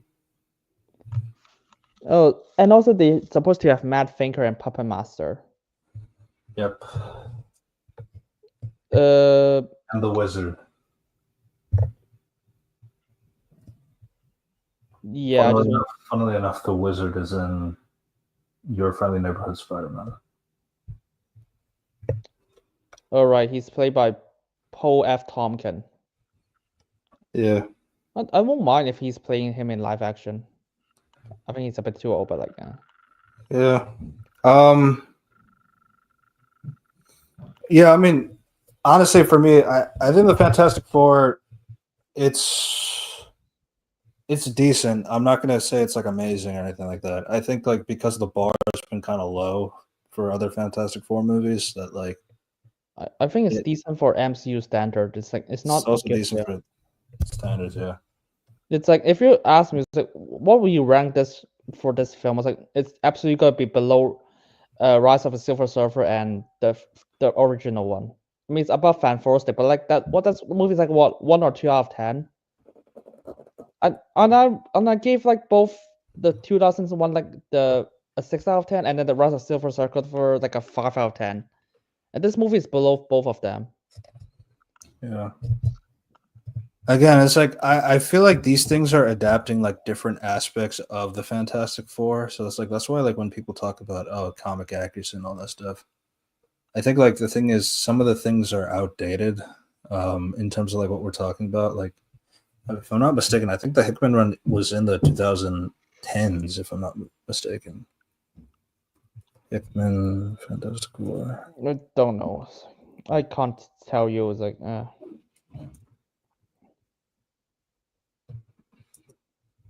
Fantastic Four 2019, yeah. 2019. So like that's of course like the original films were not going to do that. They're in 2005 and 2007. That didn't exist.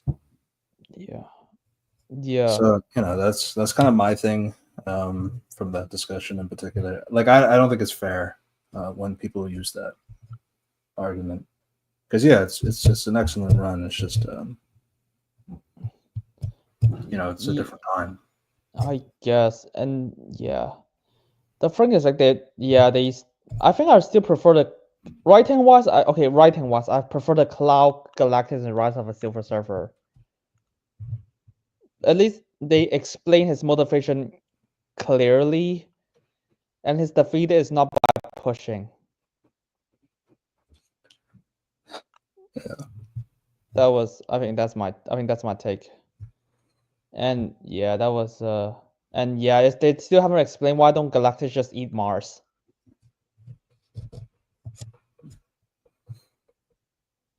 Yeah.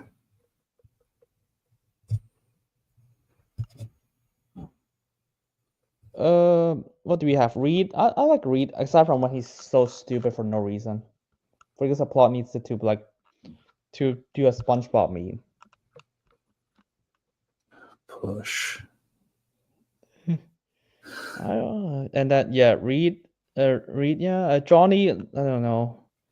I mean, I like his moment. He's like, I'm gonna sacrifice myself because I want to be a good uncle and help my niece, and I want to like not just be autistic about some translations. Yeah, But save the autism for Reed Richards. yeah, still, I just not. It's still really undercooked. I think it's still like there's some things I say is undercooked, but like there are some super stuff. It's like, and you just haven't asked people like, hey, how do we understand these translations? Yeah, and like Sue, it's like I I like her casting the most out of all four of them. But, it's She has she has finesse. But like like I think there's more going on when it comes to her being a diplomat and like controlling the UN essentially. And like the speech is nice. I mean, like, but like outside of that, it's like I just don't really care for the push because like it's just pushing. I it's know like it's like I know it kills her with how much energy she had to do, but like all I'm thinking is like, wow, Galactus is that weak that this is impressive. it's like the rise of Skywalker. It's like yeah, I mean Rey died, he killed Palpatine. It's like what does she overcome? I mean, of course, this is better than Rise of Skywalker. Because like still, it's just like what does she overcome? At least Ben got something. I was like, oh, I don't, I need to, I'm willing to see the girl again. It's like Finn, but like it's something. We're talking about Ben. Yeah, My thing with Ben is like, I don't know. It's just like, but like even then, it's like, notice how like you can identify like a key thing for each character, like what they did. Ben, you don't have that. don't know. It's like I mean, he just got the subplot of I can't meet the girl, and now I can meet the girl. And even then, it's like, why? I don't know. Yeah. And then yeah, I mean that definitely sucks. Silver Surfer, yeah, she's a shit character. Galactus, well, well, I'm still confused. Why don't he just eat Jupiter? He's he's big and he's actually a thing person now, not a cloud. And the voice is very good, but that's about it. Yeah, think people was like, yeah, they just hate the aesthetics of Galactus in the film was like, in Rise of Silver Surfer, which is fair. I don't even like the Cloud stuff. But if you ask me who is written better, I was like, I have to say the Cloud one. You know what's funny is like technically Galactus could look like a cloud. It's just like so the way that he works in the comics is like whatever the person or thing looks at Galactus, like that Galactus will look like that species like thing. So it's like if a Skrull were to look at Galactus, they would see a Skrull, but with the Galactus helmet and all that stuff. So it's like technically, if there was like a cloud person or something, then yeah, what they would see is Galactus looking like a cloud. So technically, it's not inaccurate. It's just that's not, it's still whack. But yeah, that's so. But what I was just saying, by a technical standards, like he could technically look like a cloud. Just Oh, and depends on who's looking at him. I know. I saw that. I know that. Yeah. Yeah, that better explain that clearly for me.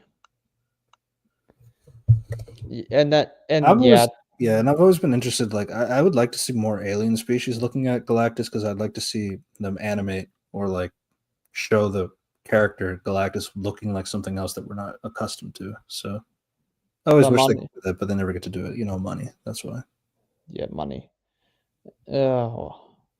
Yeah, it's such a weird film to just like look at. It was like you say it's decent. I was like, what do I like about it? It's like, yeah, I mean, I like Reed. I like Johnny sometimes. I like Ben had something. Stewart's, I guess, a bit, but like the film sucks so hard, and the plot, and that they have fucking insane tag just invented out of nowhere. Um, I do think Silver Surfer and Galactus relies a lot more on meta knowledge than those two and Thing. rely a little bit more on meta knowledge than the other three characters. I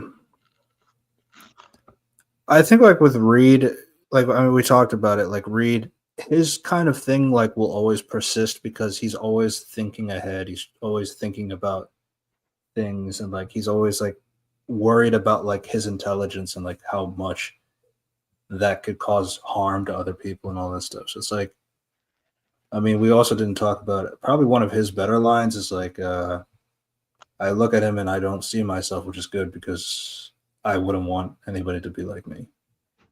That kind of a thing. So it's like, yeah, which to be fair, that baby did not look anything like Reed because, you know, it's a, Yeah, you know, it's fair. I mean, oh yeah, shit, I forgot. I love Herbie. Herbie's Herbie. cool. Herbie is best robot. Yeah, yeah, I like that. I mean, what? Yeah, I guess they just backtracked the comedy actor to play Herbie. Yeah, which is kind of like interesting because, like, you know, Frank Walker used to play Herbie in the animated show, the voice of Fred, I think, from the cartoons. Shit, I thought it's Frank Oz for some reason. Yeah, no, you know, it's like I could have liked him coming back to do more Herbie voice. I mean, like, you know, because like you got like returning people doing like the Daleks, right? For all these Yeah. years. Same thing. Oh, yeah, true. I mean, to be fair, Nathan Wood is technically a comedian. I mean, he's Yeah. funny in Star Wars. Yeah. Yeah. But that was Fantastic Four first step. I'm not gonna say like, you know, because everybody's gonna say like, oh, the MCU is back, Thunderbolts and Fantastic Four. Again, I never agreed with the statement, even if they were like great films or anything like that, because like all these films are being made at the same time. So like just because one project did pretty well or decent or whatever doesn't mean the next project will, because they're again completely different projects, completely unrelated. So yeah. Oh, yeah. Oh shit, I keep calling him Nathan Wood. It's Matthew Wood. It's like fuck. Matthew, yeah. Matthew Wood. Yeah. If I want to rank this film, it's like, yeah, I mentioned this. It's absolutely better than Fan Forest, but like it's gotta be worse than the 2000s films. Yeah, like okay, I think we did not talk about Fan Forest enough. It's like Fan Forest does not even have like a coherent character aside from maybe what's it called again? Fuck, I forgot the name of the character.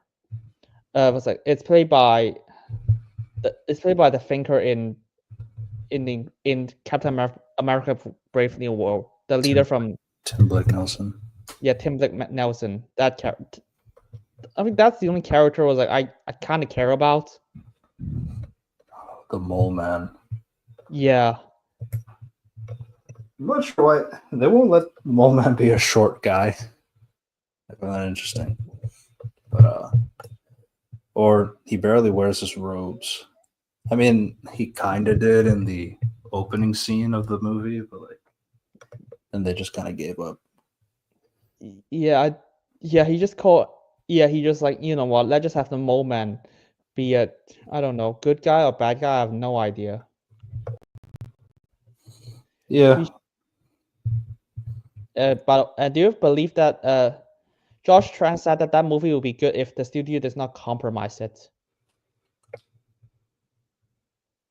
Bullshit. I do think it compromised it. I don't think the movie would be good with or without it, but like, I do agree. I do believe that the film was probably like under a lot of studio fire. No, not really, because the studio actually said that they allow him to make the cut before they changed it. Because like his version is like weird and he's a asshole behind the scenes. He's like constantly abusing the cast. I can believe that too. Yeah, I was like, yeah, and I was like, to be fair, it's like that's gonna destroy a career if you do something like this. It's weird.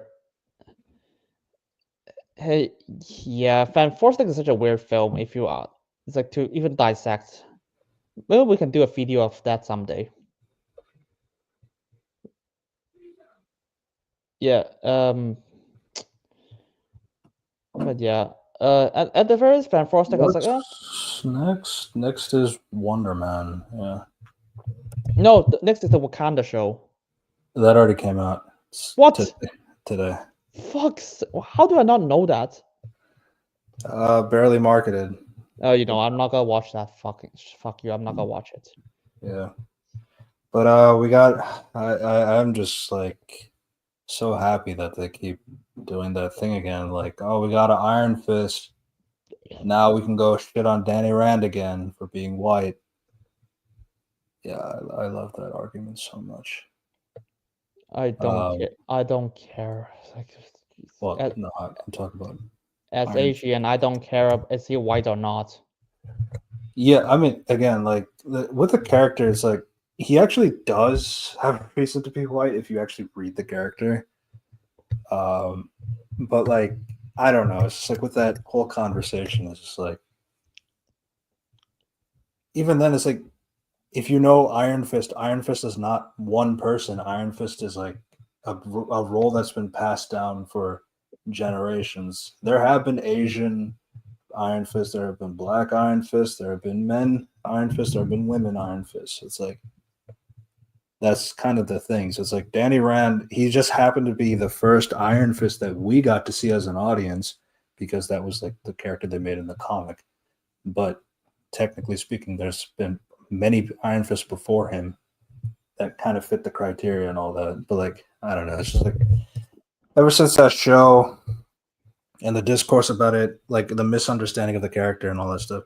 And it's so weird too, because like that argument is like we're only talking about like 2% of the character because it's his origin. Then everything else is like has nothing to do with that. It's like Iron Fist is like a cool dude who hangs out with Luke Cage and they do crimes fighting together, and like he uses his money to like help fund for the poor and all that stuff. So it's like that's like he's a cool dude, but like but we're always talking about that origin, which I mean, we don't put that energy onto Doctor Strange. But like, okay, yeah. but that's And hey, I didn't watch the show yet, but like I just know like the Iron Fist caused another conversation with the character because they put an Iron Fist in Wakanda. You dude, yeah, I did not watch that show. I'm gonna be honest, I probably won't because I was like, dude, do you know how fucking stupid that show is gonna be? I think it's gonna be really shit. And I would have no reason to watch it. We'll probably watch it eventually when we do our Phase 6 rankings. Yay. Towards the end of the saga, but like, you know, luckily we'll see. On the bright side, there's barely anything in Phase 6, so good. Oh, they're adding stuff here and there. Oh right, I forgot Marvel Zombies is coming. Marvel Zombies. The next movie is going to be Spider-Man. In July. Thank fuck. Yeah. When is Marvel Zombies? Marvel Zombies. Is that even done? I don't know. I did not hear anything about it. First episode, October. This year? Yes. Oh wow. So yeah, okay. There's still some more Marvel stuff. Yeah, I'm not gonna. This is gonna be really stupid then.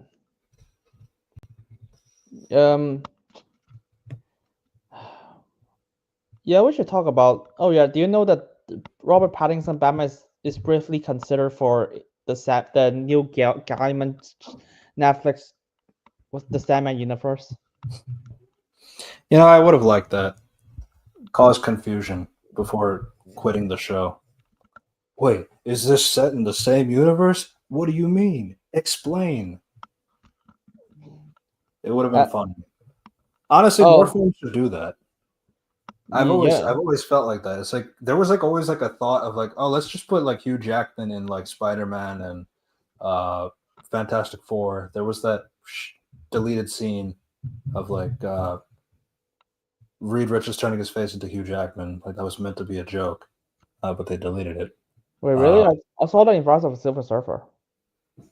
I think they deleted it though. What version did I watch? Maybe the extended cut. Jesus, maybe that's why I like Johnny more in that film. They just add more stuff in for Johnny. Maybe. Alright, Yeah. So like, but like that was the kind of the thing. Is like then there's always like, but people always kept saying like, I don't want to put that in because then it'll confuse the audience. Like, oh, it's like, are they supposed to be canon or not? It's like we don't know. I don't know. Just fuck it. Just do it. wait, give me a second. Extended cut. Extended cut. There's an extended cut of that film. Yeah, I guess. Oh, but yeah, it's huh. I guess. I don't know. I'll check it. I'll check it after the podcast. Did I watch the extended cut or not? But yeah. Yeah. Rob, by the way, you didn't see the Sandman show, right? I started, then I quit. Good. I think I don't even know what to say about the Sandman show. It's like, I think Jenna's much hotter. yay, good news. She's gonna appear in episode 6 of the season 2. I was like, dude, I was in the middle of episode 2. I was like, God, I don't want to keep watching this bullshit. And then I just what scene do I have? I was just in the scene of like, you know, Morpheus like tell the people, just tell four Odin and other demons just like, hey, come to my place and eat. I'm gonna choose who's gonna rule over hell, and then 2 angels appears like, yeah, you know what, I'm done. Wasn't Josh Frank anonymously criticizing Fan Four Stick on 4chan sometime before the release? Maybe. There's no confirmation. Yeah. You know what? I'm like, glad. Yeah, I'm just hoping, like, you know, just put Robert Pattinson in The Sandman. Put him in Superman 2.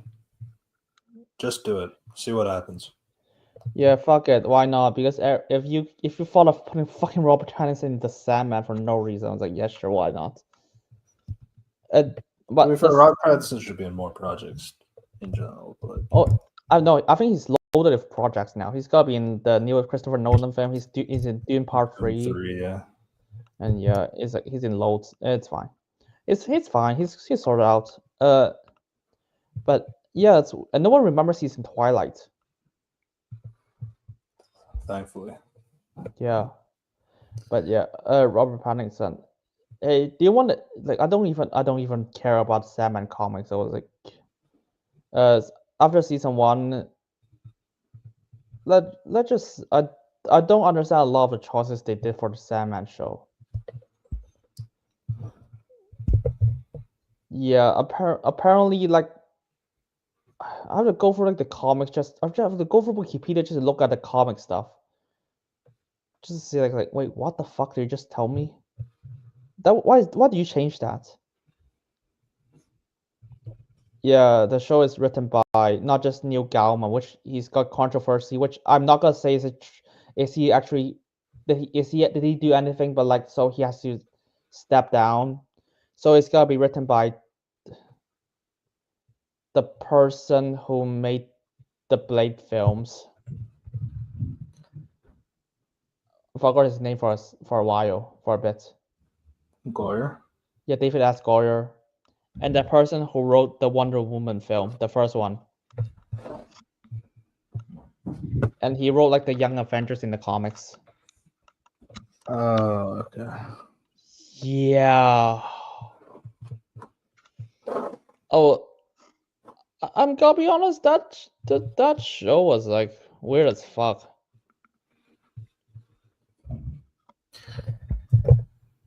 Yeah.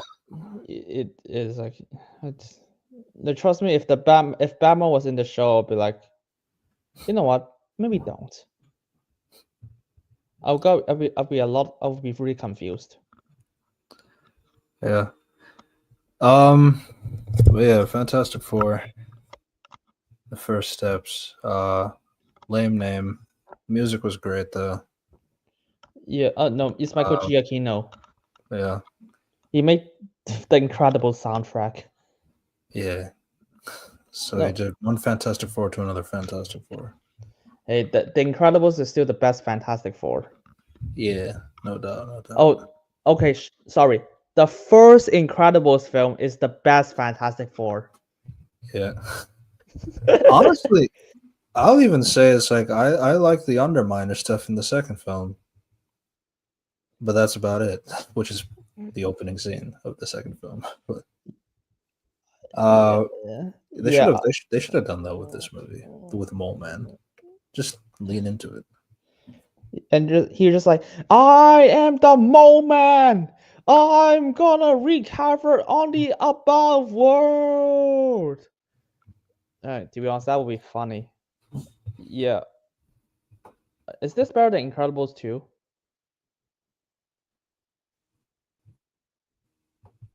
Two. Yeah, Hmm. yeah, good question. Because here's the thing, Incredibles two Incredibles 2, has like character assassinations.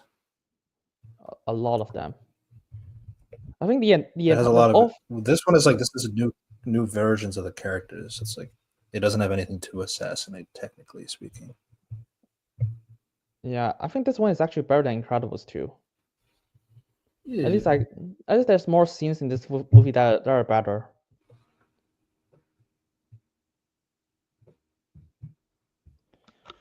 Yeah, yeah, I think the Incredibles 2 was like,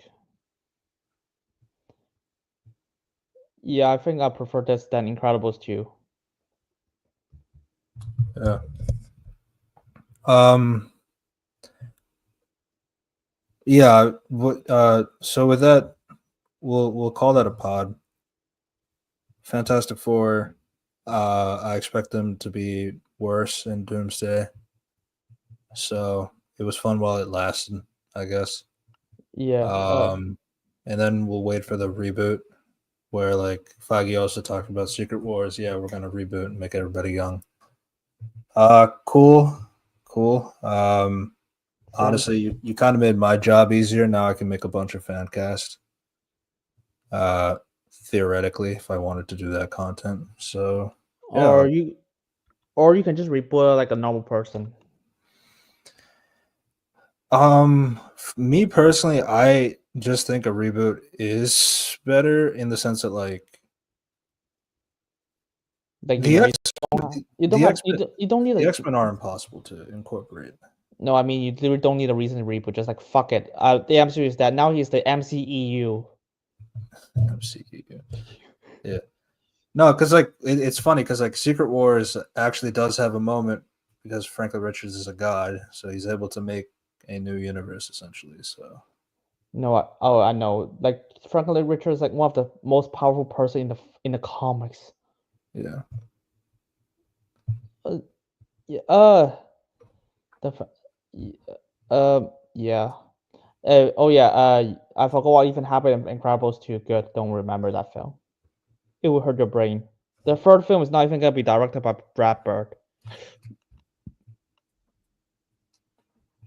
Yeah. Yeah, it was fun while it lasted. We know that I think they said that the Thing was going to fight Nightcrawler or something like that. So Maybe in the maybe in one of the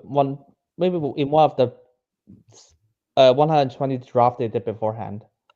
maybe.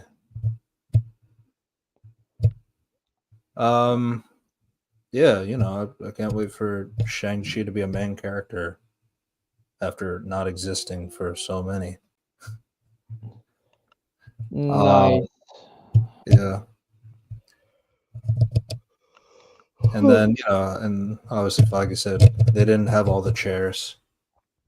Despite that 5-hour video. You know what? Yeah. Maybe you should just hand the franchise to someone else. Give it to Yeah. me. Yeah. Um, I'll be a casting director. oh yeah, I will. I'll be. Especially, I want to do it for DC still. But hey, Yeah. Yeah, so subscribe to another Reviews Corp podcast where we archive these videos. Subscribe to Red Devil O's Reviews and Unity Review and Analysis for your views and opinions on movies and TV shows. I'm not sure what we're doing next. I know Wednesday's coming out, so we'll probably talk about that sometime in August, if we're talking about the first part, at least. I think yeah. Yeah, I haven't taken a good look at the August list, but like, be on the lookout. Subscribe, and we will see you next time. Goodbye, everybody. Goodbye.